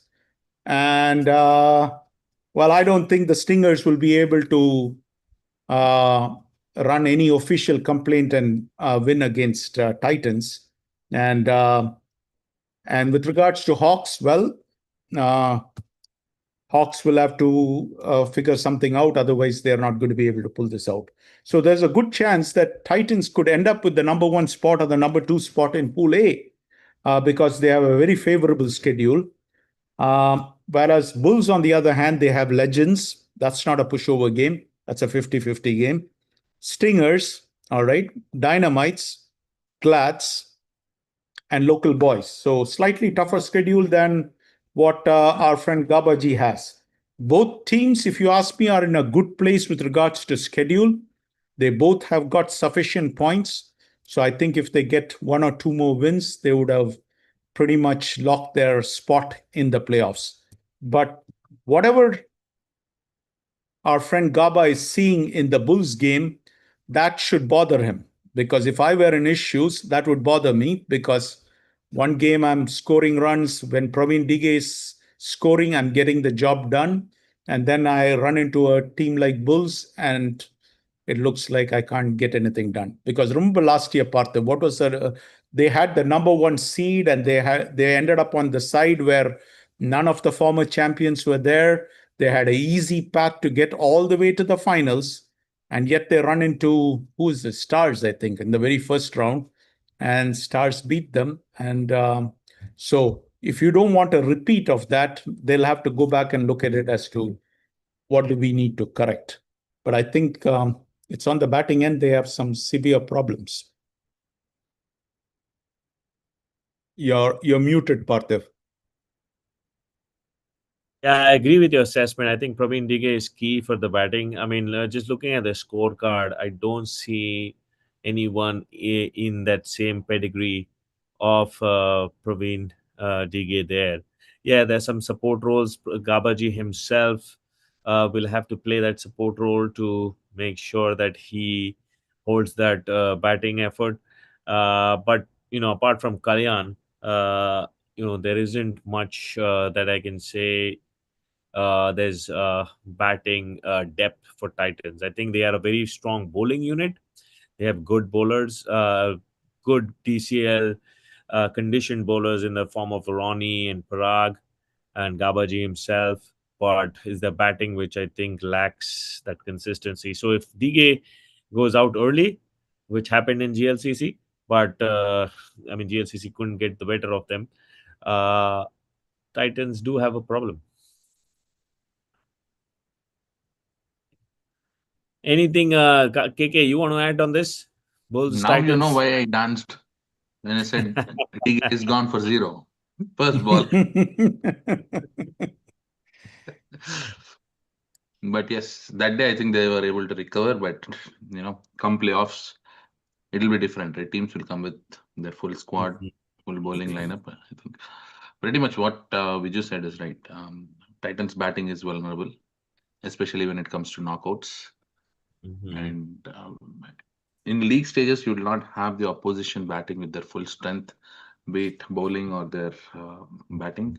So I think that's where. But Titans is a they have a very small squad. They always play with the same set of players, so you can expect them to come back again and again and again. But whereas Yep. you see some of these top teams, they play with five, six of their regulars, and the rest are fillers. So a league Mhm. stage win cannot be considered as or cannot be treated saying that, hey, I got all the 5 points or the 4 points, or I got better of them. So, but the more homework you do based on your results from the league games where things are not working out, that will actually help in the playoffs. Absolutely spot on, KK, because I think if you really look at it, the top teams are winning with 5 or 6 of their players and rest of the fillers and things like that. And come playoffs, that's not going to be the case. They will come loaded, and all of a sudden, the intensity, the level, everything goes up. And if you're not winning against the top teams with only 5, 6, or 7 of their players playing, and still struggling to beat them, then imagine what's awaiting for you in the playoffs. That's where I think the big problem is. And I think Titans have a problem. And Gaba is a very smart guy, very shrewd guy, one of the smartest guys I've seen as an analyst, a top analyst. But I think I'm not sure how much Gaba can control. I mean, you might have all the thing figured out in your head, but what can you do? I mean, this is the cards that you have, and this is what you have as a unit. You have to make the best out of that unit. So there's nothing wrong with that aspect of it. I think he's getting the best what he can get, but I think he has some severe limitations, which he's going to run into problems later on. Right now, Praveen Dige can get them through, but as you rightly said, all it takes is one ball and Dige is gone, and then you're in trouble. Yep. All right, let's go on to the next game. The next couple of games are featuring Thunders. The first game that we're going to cover is the Pokeries Thunders game. I mean, this was an extraordinary game because generally Yeah, history Parthiv, can tells. I just hold you because Vicky texted and said that he and Dinesh uh, did talk about the fact that that scorecard is not correct. That so he couldn't do it in cricket clubs for whatever reason. So they did agree to email the committee to update it so that the proper calculation is done. But even Hmm. so, I would recommend skippers to do their own NRR calculation, especially if you are one of those teams which is fighting for a playoff spot, because I have found in the past that the NRR calculations tend to be wrong. I haven't done it. I used to do it in the past for all the teams, but didn't have don't have the time nor the same degree of interest right now. But if you're the Thunders, you should be watching everything because everything is on the line right now. Hmm. Yeah, Yep, go ahead, that is. Parthiv. Yeah, I was going to start off with the Pokeries Thunders game this weekend. I mean, this was an extraordinary game because I was just referring to the previous history of when two top teams play in Division One. It's generally low scoring affair because you have the best bowling attacks in DCL, and DCL has always been a bowler friendly tournament. So usually you would see when two top teams play, it's a close affair. It's around that 90s 100 scoring, but this was very unusual, and that's because Pokeries batted absolutely out of this world. I mean, Prasanna Venkatesh, we all know him from yesteryears. He's been one of the most stylish batsmen that we've seen in DCL, and he's performed throughout Michigan in all forms, and even in DCL, he's one of the guys that everybody would love to watch. And in this game, his 87, that great partnership he had with Manoj, and both of them played at a very very brisk speed. 215 strike rate for Manoj, 161 for Prasanna, followed by Prasanna M with 154 strike rate. I mean, they were just taking Indus Thunder's bowling to the cleaners. I mean, Indus Thunder's still not fielding their best 11, best 12. Still, I don't see a lot of players who were there in the playoffs last year. Uh, Pandedi has been struggling with the ball. Very rare to see him give 52 runs in the 5 overs. He's usually very miser. He's amongst the wickets. Very unusual to see him go for that many runs. Uh, Also, Chetan not bowling more than just the 2 overs. That's very unusual for me as well. Not sure what the thinking was, because I usually, Chetan is one of the trusted bowlers in the Indus Thunder's lineup. And then when coming to the bowling, I'm coming to the batting, I felt, once they had 209 posted, it was going to be a monumental effort without the likes of Manoj in the batting lineup. It was always going to be tough. But Dinesh and Shrikant and Chetan tried their best.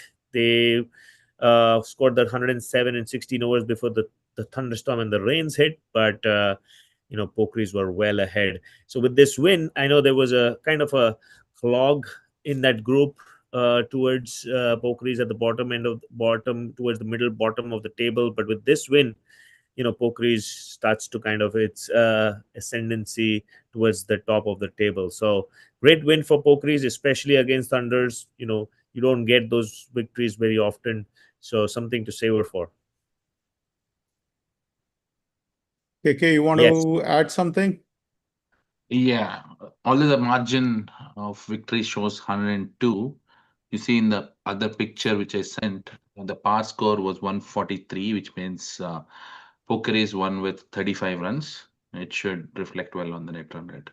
It should not be 102, it should be Yeah, 35. that's what I was trying to get at, because I think if you adjust that, then the Mhm. Indus net run rate will improve, you see. So that's Yep, what I was trying to get at, is that, that probably needs to be fixed. Otherwise, it is going to be a yep. problem. That's like a 60 run margin. Yes, and that's a huge margin, right? Yep, it accounts to almost point 0.2 or point 0.3 of the run rate, so that should take care of it. But having said that, I want to say something to our viewers. The par score that you see on the DLS scorecard is the score needed to tie the game. But if you score 1 run more than that, that is when you win. Okay. A lot of people think that the par score is the target, but the par Yep. score is the score This needed to tie the happened. game. Yep. This happened in an actual World Cup game, if you remember. Sri Lanka lost the World Cup because of that. Because South Africa lost the match against Sri Lanka because of that. Because the par score was misunderstood as the score that is needed. So they actually played out the two Defended the balls. balls. The Yeah, last three balls were defended the ball, last two balls or Mark whatever. Boucher was the batsman. Yep. So that has happened before, where it's been Yes. misunderstood as the score that you need. It's not. It's actually, as you said, it is the par. It is equal to. So you still need a run to go past. That's Yep. where the captain and the coach needs to be fired, because that's their job to know that, right? I mean, if they don't know it, it's their Yep. fault. So in our And scenario, there is no coach, so it is all falls on the skipper. Uh, Sean Pollock actually stepped down after that. So you're right. yeah. So, but Parthav, this game, Pokris were 63 for 3 in 12 overs, Parthav. Mhm. Which, if you ask me, is a reasonably above par score. All right. Because you're going against a good Indus Thunders team, which is a three-time champion. So 6-3 for 3 for me is the reasonably above par score. That's a good base to build upon. Yes, you want to, but if you really want to see good, clean, breathtaking hitting, what it looks like, then I want you to go and watch this game. Somebody sent me a video of this game. I don't know who had it, but somebody sent me a video of this. So there was, I don't know, part one and part two. So I wanted to see Prasanna Venkatesh's inning. So I went and watched part two, because I thought, okay, that's probably where I'm going to be seeing it. But part two was the beginning of the game, and part one was the later half of the game. Anyway, I ended up watching the whole game. All right. So that shows you how much of a DCL buff I am, that I went and watched some other team's full game. Here's what I observed. Prasanna Manikwel came in. He scored 34 in 22 balls. He had 1 4 and 2 6s. And if you thought that was amazing, wait till the next Prasanna came in, and Prasanna Venkatesh came in, and he scored 87 in 54 balls, and he had 10 sixes. Parthav, you've seen Federer play. I do not know Yep. if you've watched the Federer forehand. If you see Oh, the Federer forehand, you will find that when he hits that forehand, his head is still at the point of impact, and his racket goes right through, all right? But his head is still there, all right? And the ball has gone across, and his head is still in that same position.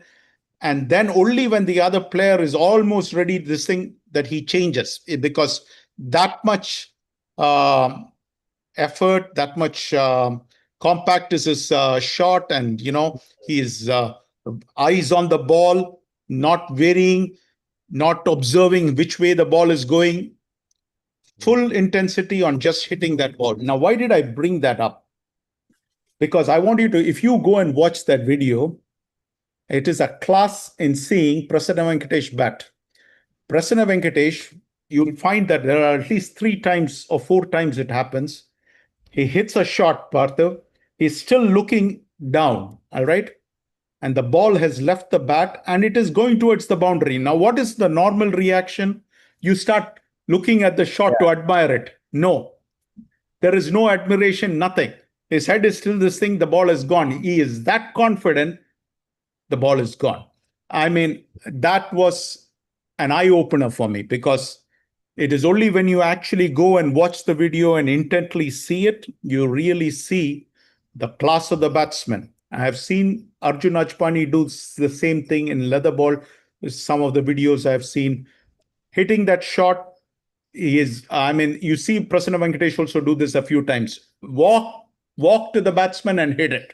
And I mean, it's like he already knows where the ball is going to land. That is something which I cannot do. All right. So I hate Prasanna Venkatesh. Let me tell you this. I hate him. Because when somebody is doing it so effortlessly and it doesn't come to you that easily, Parthiv, I hate the guy. Let me tell you that, because I mean, you understand what I'm trying to get at is, Obviously, the class of the player makes you admire what he's doing out there. I get the same admiration when I see Arjun bat. Some of the shots which he hits, which are out of the world kind of a thing. But my point here is, there are several times where he hits, and it's not some ordinary bowler. The faster Dinesh Pandeti bowled, the faster the ball disappeared out of the park. And he does that, I think, once or twice to Pandeti. He just hits it, and he just is watching that ball still on the ground. Eyes are still fixed on the ground, and the ball is way gone. You and I would probably, I do not know about you, but I know about me, I would be watching to admire the shot. There is nothing. The ball is gone. Manoj Prabhakar scored 41 in 19 balls. I mean, you want to talk about absolutely bludgeoning the ball? He absolutely bludgeoned it. 6 sixes, Parthiv. It was one body blow after another. So these 3 guys absolutely smacked the bowlers.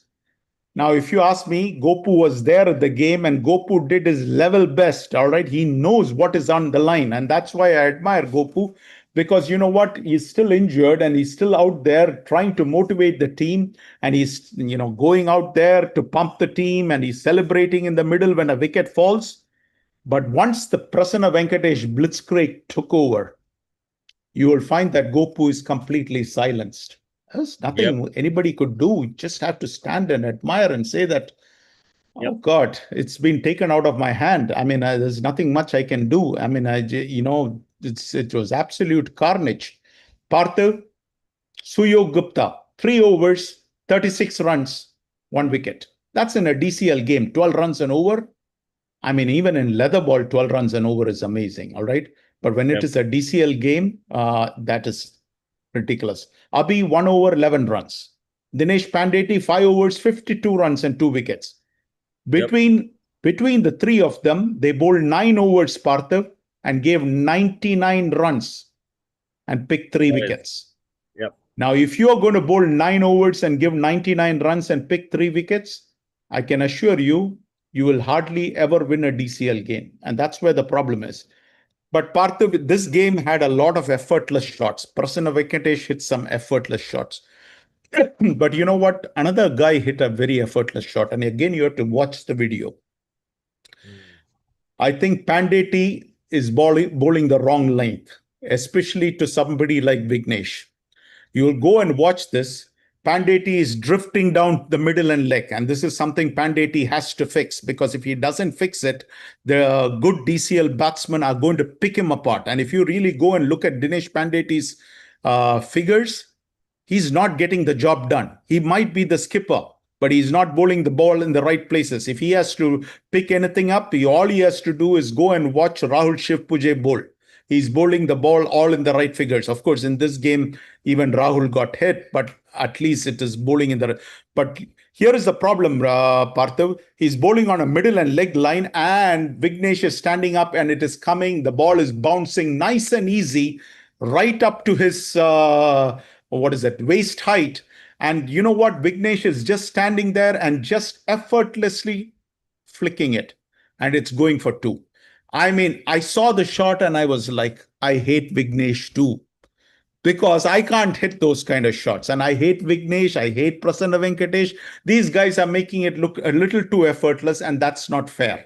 Because when I can't do it, and I see these guys doing it, I'm saying batting should not be so easy. I mean, I've seen this on our team where Shan hits some offside shots, and I told Shan also I hate him, because these are shots which are just out of the blue. I mean, but when I can't do it, I kind of feel a little jealous.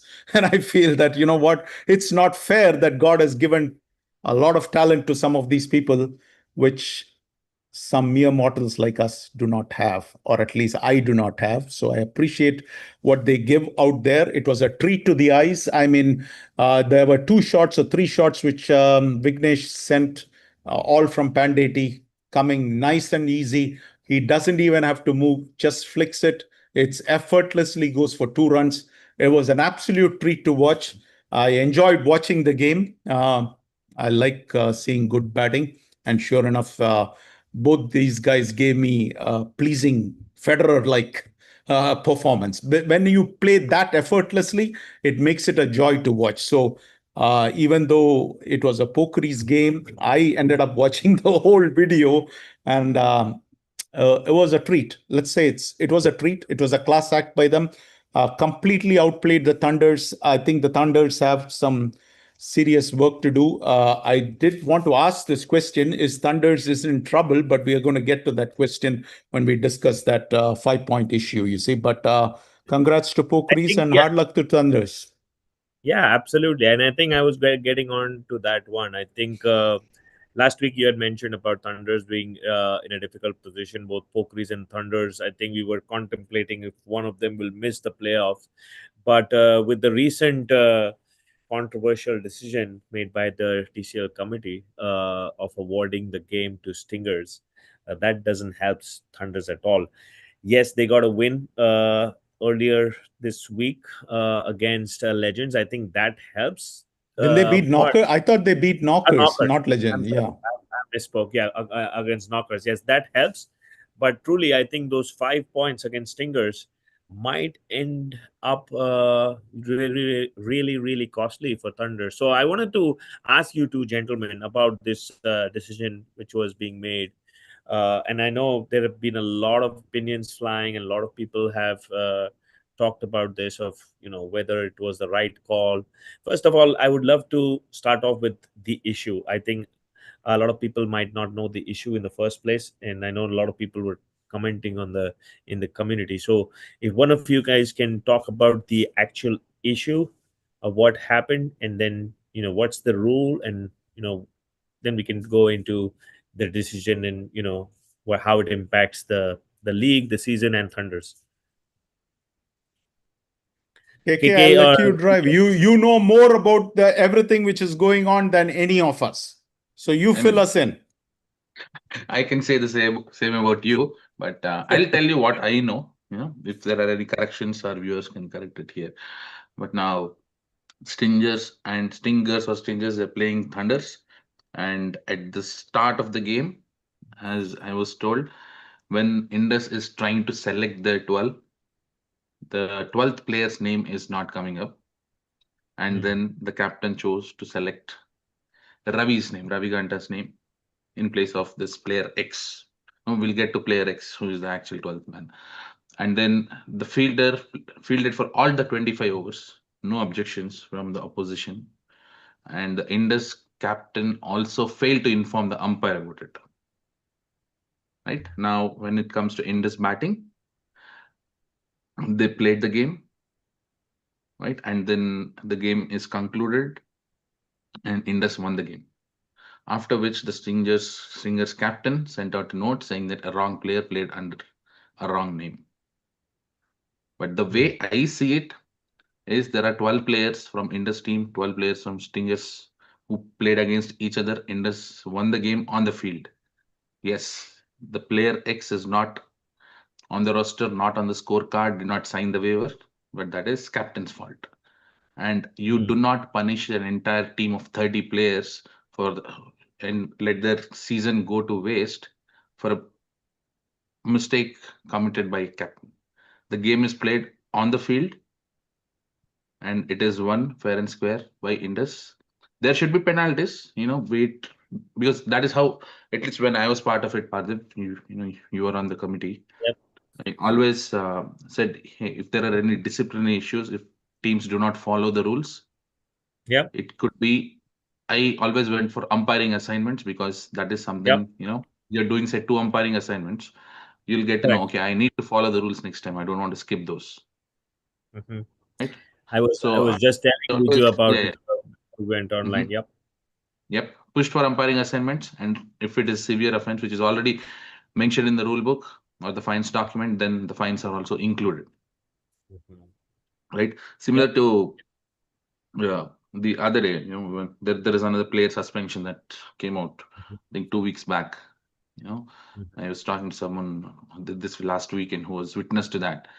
Uh, Gujarat Warriors player Salman Salazai held Hmm. Tejas by the collar, and he is banned for 4 games, and there was a fine on the player. But what I failed to see in that verdict is, an apology note from the player to the victim. That is more important. Teach that player a lesson, to not repeat it again in the future. Similarly, here, you need to teach the skipper a lesson, saying that, hey, you failed to do it, here is your punishment, but not the entire team, not let the entire season go waste. And is this team a repeat offender? That's what you always see, right? And this is a Right. three-time champion we are talking about. They've always conducted themselves very well. And last year, I think Dinesh or Manoj took over from Srikanth Perwa. Even after that, I was part of the committee. We did not have any issues whatsoever, no complaints whatsoever. Even this year, I think there's none from Indus. They fought hard on the field, but not, it did not come outside, right? That is one attribute. I mean, I think all the three of us can agree that we respect that attribute of Indus standards. So this is Right. my take on it. So I tried to Right. talk to Jagan about it. Jagan is not part of the game. So, you know, Jagan Velusamy. He is one Oh, okay. I was reason going to say. Stingers, they are respected a lot. Hmm. If there is a squad of 20 or 25, this is one guy I look up to, not the others. He is Yep. not part of the game.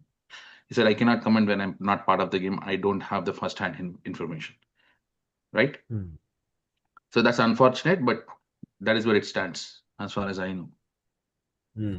Now, my issue has been hasn't been with Stingers that much as the committee, because I feel like I had mentioned in my comments as well. To complain is the right of every team. I mean, you're not going to penalize a bowler for appealing. It's the umpire's uh, role and responsibility to make the right decision based on the Hmm. rules, based on what he knows, or based on experience. Same way, yes, Stingers complained to the committee of what happened, but I think in the end it was in the committee's hands to actually look at all the facts, look at all the, like you said, the experience, or what Indus Thunders has been so far, their reputation, and how they want to impart, and what is the rule. As you explained the issue, I don't see any malice here. I don't see Thunders trying to gain any advantage in the game, or even after the game or before the game, by qualifying some player or something like that. So there wasn't any malice. So I that's what I have an issue with, is if if how did the committee see through this, and why did they feel it such a harsh harsh judgment was required. That's I have no issues with Stingers. They have every right to complain. That's, I think we are wrongly like putting Stingers under like a cloud, saying, hey, why did they even complain in the first place? I mean, anybody can complain. I can complain and go and complain, but doesn't mean. But Parthiv, correct me if I'm wrong here. What are you complaining about? Because here in the past, all right, this is you have to understand something. Yeah, When Glatz played strikers before all this electronic scorecard, now right now, what created this problem? Pandeti is not able to pick a player. That player has whatever it is not yeah, there. But is our goal to prevent a player from playing, or is it our goal to follow some this thing? In the past, when we had scorecards, all we used to do is we had a declaration. I give you my declaration sheet, you give me my declaration sheet. The umpires are there. If it's a new player and he has not signed the waiver, he signs the waiver in front of the umpires. Everybody plays. The objective right, of the league is to make people play, not find reasons not to play, and try to make the team play with 10 players or 9 players. Personally, okay, Pandeti is, this year he's the skipper and things like that. There might be many things which he does not know. Now, he has a player and he has sent in the waiver for that player. Now, that player is not available. He needs to play that player. We right. can't be finding a reason why he should do this thing. Now, correct me, KK, did he tell the other guy that I'm picking Ganta for because I can't pick this player? That Or is the Indus side of the story. That is the okay, Indus side of the okay. story. So Yeah. if Pandeti is saying, hey, I told the other skipper that I am not able to pick this player, so I'm picking Ganta in his place. All right, job is this thing now. Yes, maybe he should have, Pandeti should have informed the empire too, so that, but remember, the empires allowed this to go on, and the empires, we always say, is an extension of the committee. And if he is an extension of the committee, you allowed this game to take place for 25 overs or 50 overs, both sides combined. Now, after losing the game, you sit and cry and say that, oh, I lost, I shouldn't, this thing. Is this the way to win some points? This is why the Stingers have lost a lot of respect, and a lot of people are sitting No, and but criticizing the Stingers captain. my point is, when they complained, when Stingers put the complaint to the committee, I don't think they had any clue that the game is going to be awarded to them. Oh, Did they then have what? Then any what? clue Then about what? that? Then why are you complaining? What are you complaining for? That's Okay, what I want to understand. What was the explain to me complaint? what are you trying to accomplish with a complaint? When I put a complaint, I'm trying to accomplish something, right? You Right. you're t- you're t- I think as KK said, I know Gopu. I know the Thunders team. They won 3 championship. They always played fair and square. If they are picking Ravi right, Ganta, I mean, it is obvious to all of us that they are not picking Manoj Singh, for crying out right, loud. right. And trying to get him qualified or something. They picked a player who you shouldn't have any problem with this thing. Hey, we are not able to pick this person, so we are playing this guy. Lads have done this a few times where they have picked me, even though I'm sitting in India, because they don't have that ability to add that player or whatever it is. Now you're Yeah, telling I agree, me, sir. now I think this has happened. everybody knew that Viju Zachariah did not play the game. Right. Everybody knows that. Correct. And exactly You my know what? point is, this has happened a few times before. I know we've done it on strikers, but we weren't able to add someone, and then we had to correct the scorecard after the game. I think this is the fact that the Thunder's captain didn't inform the umpire and the captain, as per, I mean, that was what was said. I think that is blown out of proportion.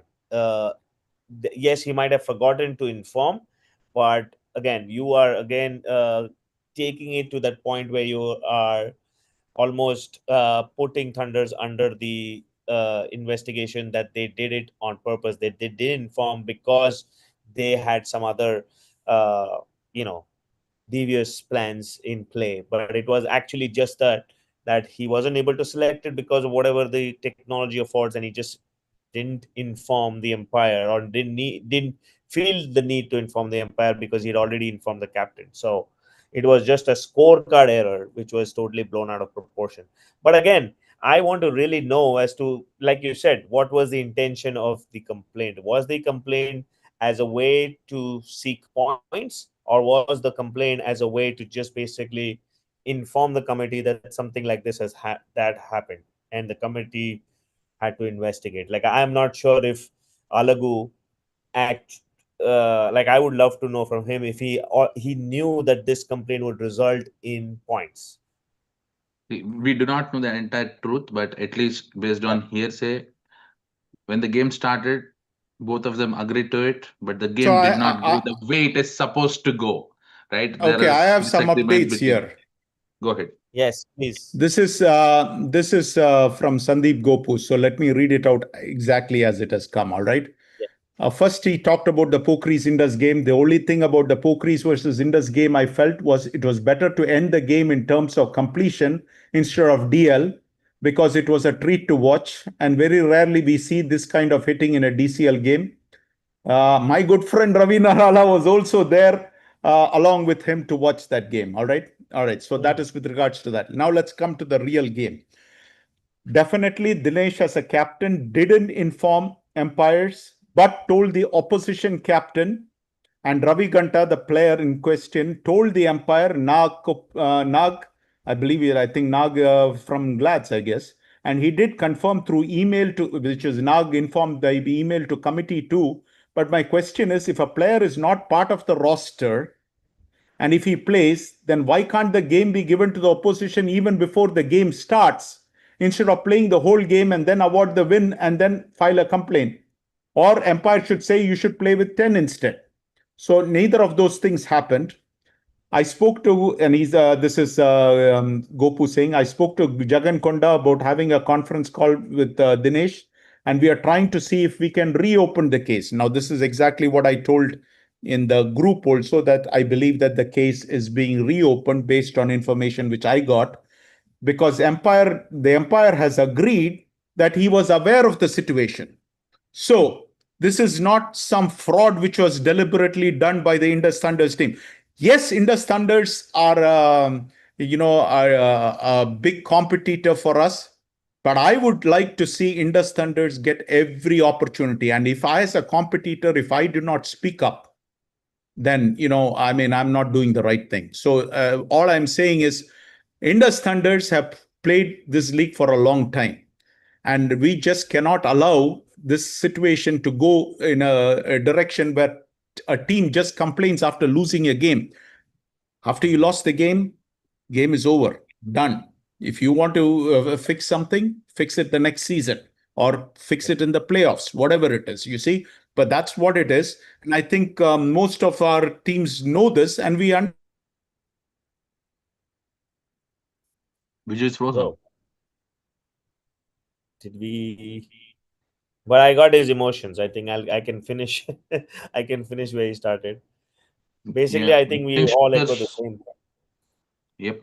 That's a We very all good echo statement from Yeah, Viju. we all That echo the same thing, that it was too harsh for what was the actual issue in the first place. 100. I don't think anybody intended, nor Dinesh, nor the Thunder's team as a team intend to do anything of that nature. It was just maybe something that just got missed. And I agree with Sandeep's assessment. Like, if they already knew that they couldn't pick, or they couldn't pick someone else in place of someone, and why play the game? I mean, if you were going to, I mean, that's the issue. That's the question I have, is I don't know whether Alagu even knew that what was going to happen. He just basically complained for the sake of complaining. And I would love to know from the committee, on what basis did they award this game to Stingers? Like, what was the rationale behind it? Like, because the umpires allowed the game to be played, so that means that whatever happened, happened before the game, and the game was allowed to be played. So after that, once the game is played, it's the result on the ground which counts.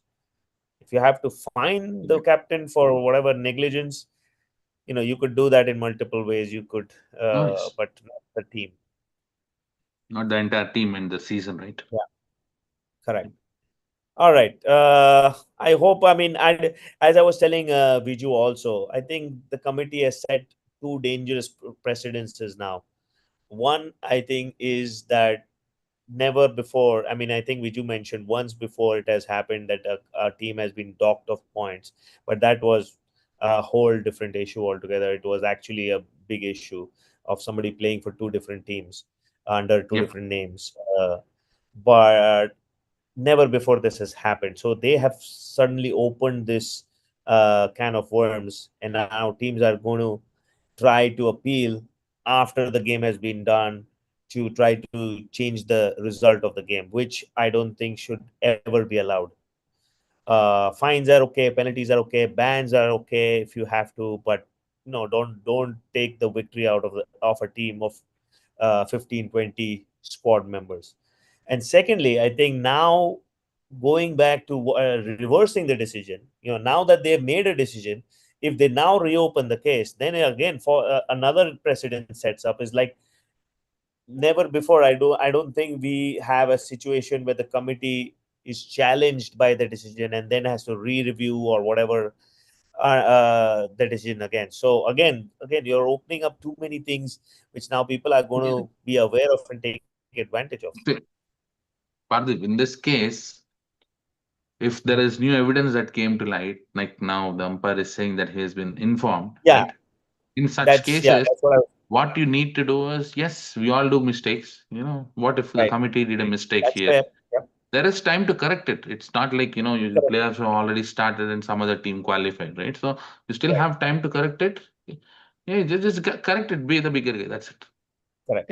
Yeah, absolutely. Parthu, Yes. in this particular case, I also think that committee has got a lot of new members. All right, Jagan is there. All is there in the committee. Gaba is there. I'm not sure. Many of the other people are probably new I think people, and this is a first experience mostly, for them. So they are bound to make some mistakes and things like that, and not see the big picture. And in this particular case, it might be best for everybody if this whole thing is repeated and revised so that the right decision is taken. Because yep. you do not, if Indus Thunders does not make the playoffs, let it be done on the field, not through Mm, some sleight of right. hand which happens in the boardroom. I mean that's not good for the league, and it's not good for anybody. And least of all, everybody is going to then turn around and make the Stingers into be the super bad guys, and you do not want that either. And Yep. so it's best Absolutely. for Stingers, it's best for Thunders, it's best for the entire league that the game is settled on the field. And Yep. if they want to replay this game, go ahead and replay this game also. But if that is one way out, you get my point. If they want to say, you know what, we'll give you a regame. Let's just settle everything. Both of you guys agree to play a regame, and whoever wins wins. I do not know if Thunders will agree to that. I do not know if Stingers will, but that's just an option I'm throwing out there. Find something out other than deciding this by the committee. It's a no-win situation for the committee. Everybody is only just going to throw bricks at the committee for this, right? So, It's always the case with no, you. huh? For 2 years, Pardeep knows how much effort we put in, including getting sponsors, getting the games live Yep. streamed, right? Yep. T19 a very big way. We had so many teams like never before and all. But people will still keep talking. This new committee, they're new. If they continue for 2 to 3 years, I'm sure they'll also do amazing things. But for the Right. starters, if there are mistakes, it's fine. We all need to agree. Humans make mistakes, but Correct. they're serving That's, the league, so give them enough respect as well that they yep. deserve. But if there are mistakes, I think they also need to be the bigger guys and correct it and get going. I agree. So All all right. across, we are all agreed on this one. Yeah. Yep. Talking about Thunders, let's go on to the next game that was played this week as well. Their rained off game against Knockers. And as I was saying, the Stingers, the loss to uh, what is that? Pokris, and the points being awarded to Stingers, that was really hurting. But this win against Knockers, I think, at least gets them some solace, some amount of comfort. Knockers, we were talking about it at the start of the show, didn't bring their A team. There were quite a few people that were missing from their squad, uh, and I think I attribute it to the weekday schedule where you're difficult to get out of work. So it may be that likes of Deepak missing in this case, also Arun missing in this case. I think they were missing those few folks, and I think Indus, even though it wasn't a performance that they would be very proud of, yes, they are also missing quite a few people from their strength. But I think they got the job done, 75, and they got Knockers out for 66. So a narrow win for them, and I think the credit should go to some of the bowling, which got back on track. Rahul and Murli and Rohit, I think they got the wickets and made sure that Knockers under the lights didn't go past that 75 runs. But again, this season has been kind of a weird one for Thunders. Uh, Again, they're still not out of that situation where they could miss out on the playoffs, but at least this 5 points or these 4 points will give them some comfort going into the last 5 games. Yes, Viju. Yeah, Partha, after getting smashed by the Pokris, this was a much needed win for Thunders. But the architects to the win was Chetan, Dinesh, and Srikanth had an absolutely fabulous game. He's been batting like a dream. And Vijay had a good game too. So it was the old Thunder Guard, all right? These are the guys who have been playing for Thunders for a long time. They're the ones who got the job done. Knockers, Samita, 5 overs, 1 maiden, 7 runs, 4 wickets. He almost derailed the Thunders.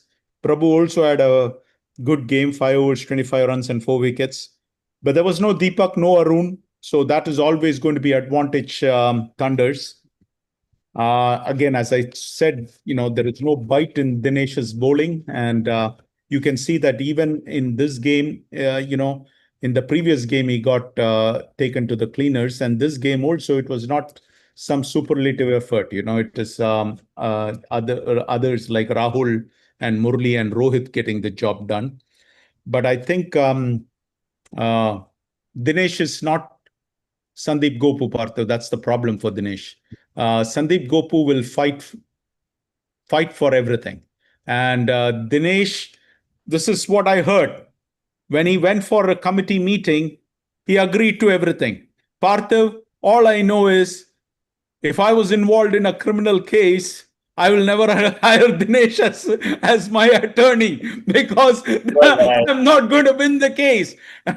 Dinesh and Satya Velayutham, I will never hire as my attorneys. Let me tell you, they will lose the case. Any case you give it to them, lose them. So I think Thunders need to get the right person to argue their case. And I hope Gopu takes over the case. And, sometimes it's how you present the material which makes a lot of difference. But Dinesh is a fabulous player. But I think Dinesh agrees to everything which the other side says. So that is not helping matters, you see. But I would like to see some more. I don't know if Dinesh is carrying an injury because I've not seen the Pandeti which bowled to KK. KK, do you remember that? I think it was a couple of years ago. This was not a No, yes. DCL game. It was a I, night game. I saw that live game. I mean, he was it was the breathing semi-finals. Yeah, it was the semi-finals. fire and brimstone. And if I'm not mistaken, didn't he castle your stumps on that day? Oh, yes, yes. After that, Okay, I went so to get my eyes checked. okay, all right. So I Now mean, I have glasses. now that was top shelf bowling, all right. Oh, But yes. whatever I saw in the Pokeries game It's was not it's even still on the close. recording. It's still on Huh? the recording. Oh, it's still on the That recording. game I is mean, on I see. recording. My I memory think is I can pretty good find that in these. link. I can, Huh? yeah, I find that link and send it in the Yeah, community. I mean, maybe Panditi should see that link and see how he bowled to you. Or maybe he Yep. needs to start thinking that everybody is you. That Just is like 19th Kamimoni over thinks of the that game. strikers and he starts playing at a different level, So maybe Panditi should think that every batsman is KK. No, I I don't think know. he's injured. In the game against Fighters, he fell down during the first over itself. Either it is a calf injury or a hamstring. He is still having his leg wrapped. I saw him on Sunday in the Norway grounds. Okay. And yeah, I don't think I don't talk about his injury to him, but I think he's still not 100%. Okay. Well, that probably He explains need because to take a I break. Yeah, he probably need to take a break. But with so many games in the season on the line, I think he is pushing his body to the limit. That's it. So yeah, I mean, this is the classical conundrum, right? I mean, do you take a break? I mean, but Thunders are on the precipice, and what do you do? I mean, I don't think And any he's the of us captain. has. And he's the captain. I mean, I think he's trying his level best, but I think it's just it is obvious, even sitting 10,000 miles away, just looking at the video recording, that it's not the same bowling, and that's where Mhm. the problem is. And they need him at his top shelf best if they have And to I think that's really do that's one some of the job. things in DCL that bowlers don't take a lot of care of their body. I mean, as it is, the bowler's shelf life is very very small. Your best time is like the 3 or 4 5 years, and plus, if you don't take care, don't do the physical therapy, don't do rehabilitate, don't get a chance to rehab, give rest to your body, it's just going to go down, and your body is not going to, there's going to be wear and tear. So I've seen that multiple with a lot of bowlers who have come and gone in DCL. Like, we just basically push our bodies without giving it a chance to recover. All right, let's go on to the last game. I know we are almost past time, but as I said, I'd apologize. There were a lot of games, and we had to cover the controversy as well. So the last game of the week is the game that just happened yesterday, which was the Titans versus Legends game, and this was the exact opposite in terms of batting display from Titans. Praveen Dige carried his bat 47, along with Kalyan, and I think both of them made sure that Titans made a really good total, posted a really good total on the board, 117. And they didn't give much wickets to anyone. I mean, Legends were on song. They had everyone. They had a lot of their bowling unit. Harish and Guru and Swarna were all there. But I think it was a great batting performance. And then going to the Legends batting performance, I think Amar's inning stands out. Contributions all around with Harish and Yash, but it was the bowling effort. I think Detroit Titans. Uh, they have a very good all-round bowling unit, and I think everybody is amongst the wickets. As you can see, Ronnie and Parag, and all of them are super miser. Apart from Parag, which is quite astonishing that he's usually the most economical bowler, but he went for 34 runs. But usually these guys are very good at not giving away runs and keeping that pressure, and by that way buying the wicket. So this win would be a welcome win for Titans, considering they were completely demoralized and kind of humiliated by Bulls. So this wins definitely puts them back on song. Yes. Viju, KK, you guys want to add something? I'll let I want to KK go. see, yeah, I want to see one occasion when Titans will bowl the full 25 overs Hmm. because they do not have a fifth bowling option. Gaba is still injured. He's still trying to push and bowl that 1 or 2 overs. I want to see a game where a team plays all 25 and tests the Titans bowling unit. We've talked I about think, their batting, but in bowling, Mhm. I think if Gaba is not 100%, they'll continue to have problems. Well, here is the other game. This game again, Partho, if you look at it, Praveen, Damakedar, Dige, and Kalyan Terrific or Kalyan Shandar Tanjavaru scored 81 runs. of the 117, 8 extras. That means the rest of this team only scored 19 runs. And this is the problem which we are talking about, the familiar pattern which we see, right? Now, Right. Legends, for all the great things we have been saying, that is probably the second best bowling unit in DCL. They didn't look all that great in this game. They took only 3 wickets and 3 of them were runouts. So you Mhm. got 6 wickets, but 3 runouts and 3 wickets. Uh, Legends had 5 batsmen in double figures.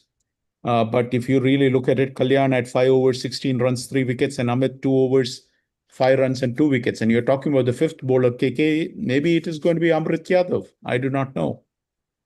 But they made the Legends eat humble pie in this particular game. It's a great Mhm. comeback win after that lopsided loss to the Bulls. But again, we talked about Legends adding so many pieces to address the weaknesses and things like that. Yet, when the game is on the line, I think this is one of the problems which I'm seeing with the Legends is that, against top opponents, Legends have always been found wanting. And if you really look at it, what I'm saying is, well, they went against Titans, they went against GLCC, they went against Fighters, all teams who made the playoffs last year. And Right. they lost to all 3 of them. So, what is the silver lining? The silver lining that I can take away from that is, well, all of them were close losses. So Titans, they lost by 9 runs, GLCC by 1 wicket. That could have gone either way. Fighters, they lost by 3 runs. So they're right there. But yet, when the game is on the line, somehow one decision here or there is not working out. And somehow, sometimes the decision might have questionable consequences. But what am I missing, Partha, with this Legends team? You tell me. I just told you some of my opinions, or KK, you tell me. What you know the Legends better than anybody, and I'm sure familiarity means that you know a lot more than they would want you to know about them. But at the same time, the truth is the truth, right? So what am I missing? I mean, what are the Legends? They're missing the Where confidence in are one or two of their bowlers. They're missing the confidence in one or two of their bowlers. You pull up their bowling stats, you will see after Harish, who is the best, the bowler with the best average.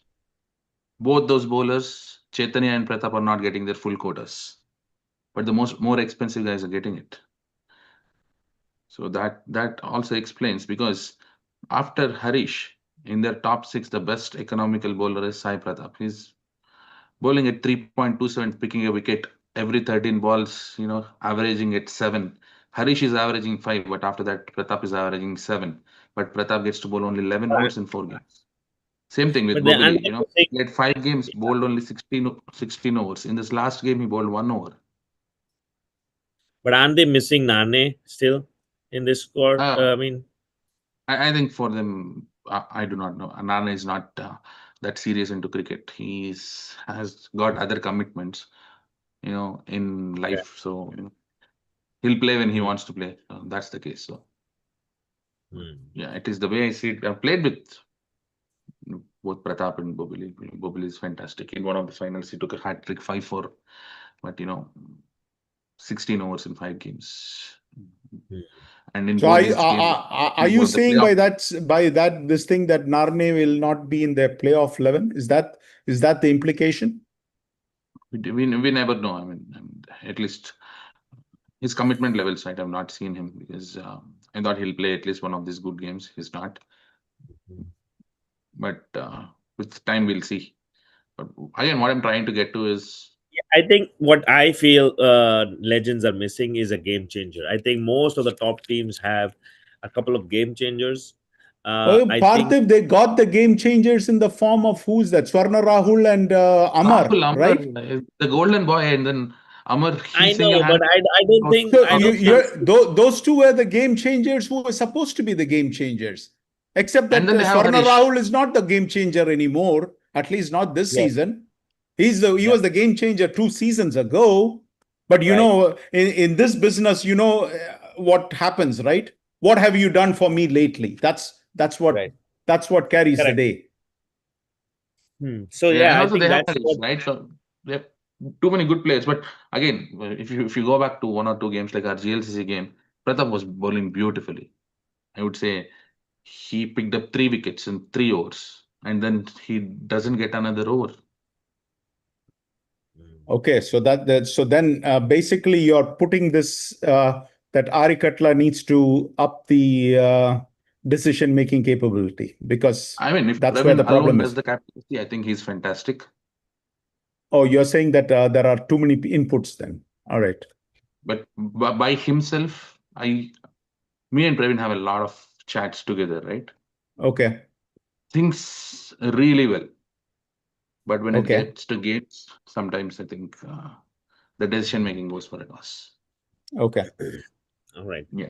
All Well, right. anyway, we have identified some problems. Then the No, legends, no, if not they are problems again, right? On certain days with how all the situations are, you might seek help from someone. Like the other day, we were playing a Michigan Cup game. I said, Hardeep, I take over because I'm not in the right frame of mind today.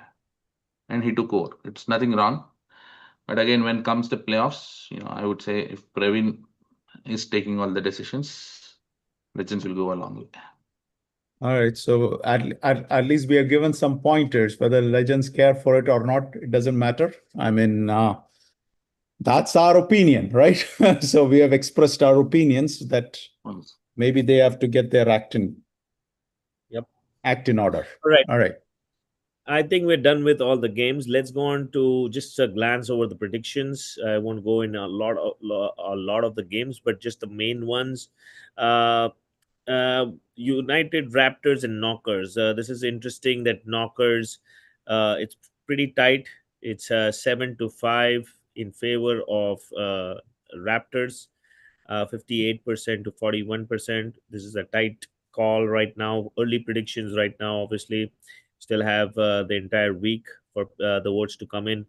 The other one, which is also kind of surprising, is MCC Miles and Hawks. Now, early trends are showing that they both are locked at 50%. So people expecting a cliffhanger between MCC Miles and Hawks. Same with the case of Pokeries and Stars. I think, I mean, that I expect. I think it's going to be a tough call. Both That coming. is going to be a cracker of a game, Parthiv. Yep.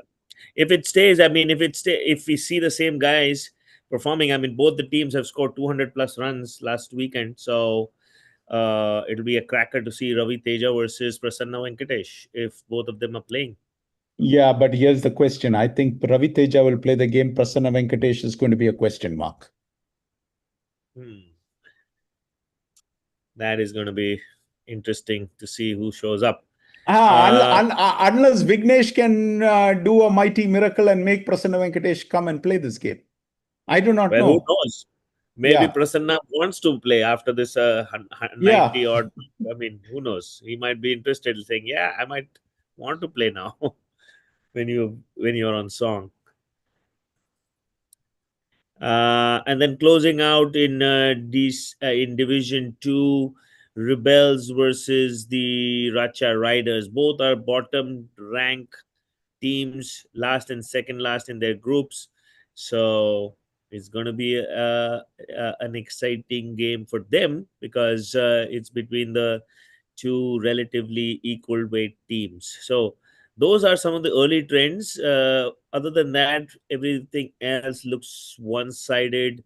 Some of the games are also 100% towards one team's fighters, strikers, 100% fighters. That is disappointing, but That tells me you also pick fighters to beat strikers. yes, That's what that it is tells me. that is true. I mean, you got to. I mean, I have to be honest to myself. I can't just keep picking strikers because it just emotionally, it has to be based on some stats and some facts. So, I agree with the rest of the 11 votes that yes, fighters are overwhelmingly favorites.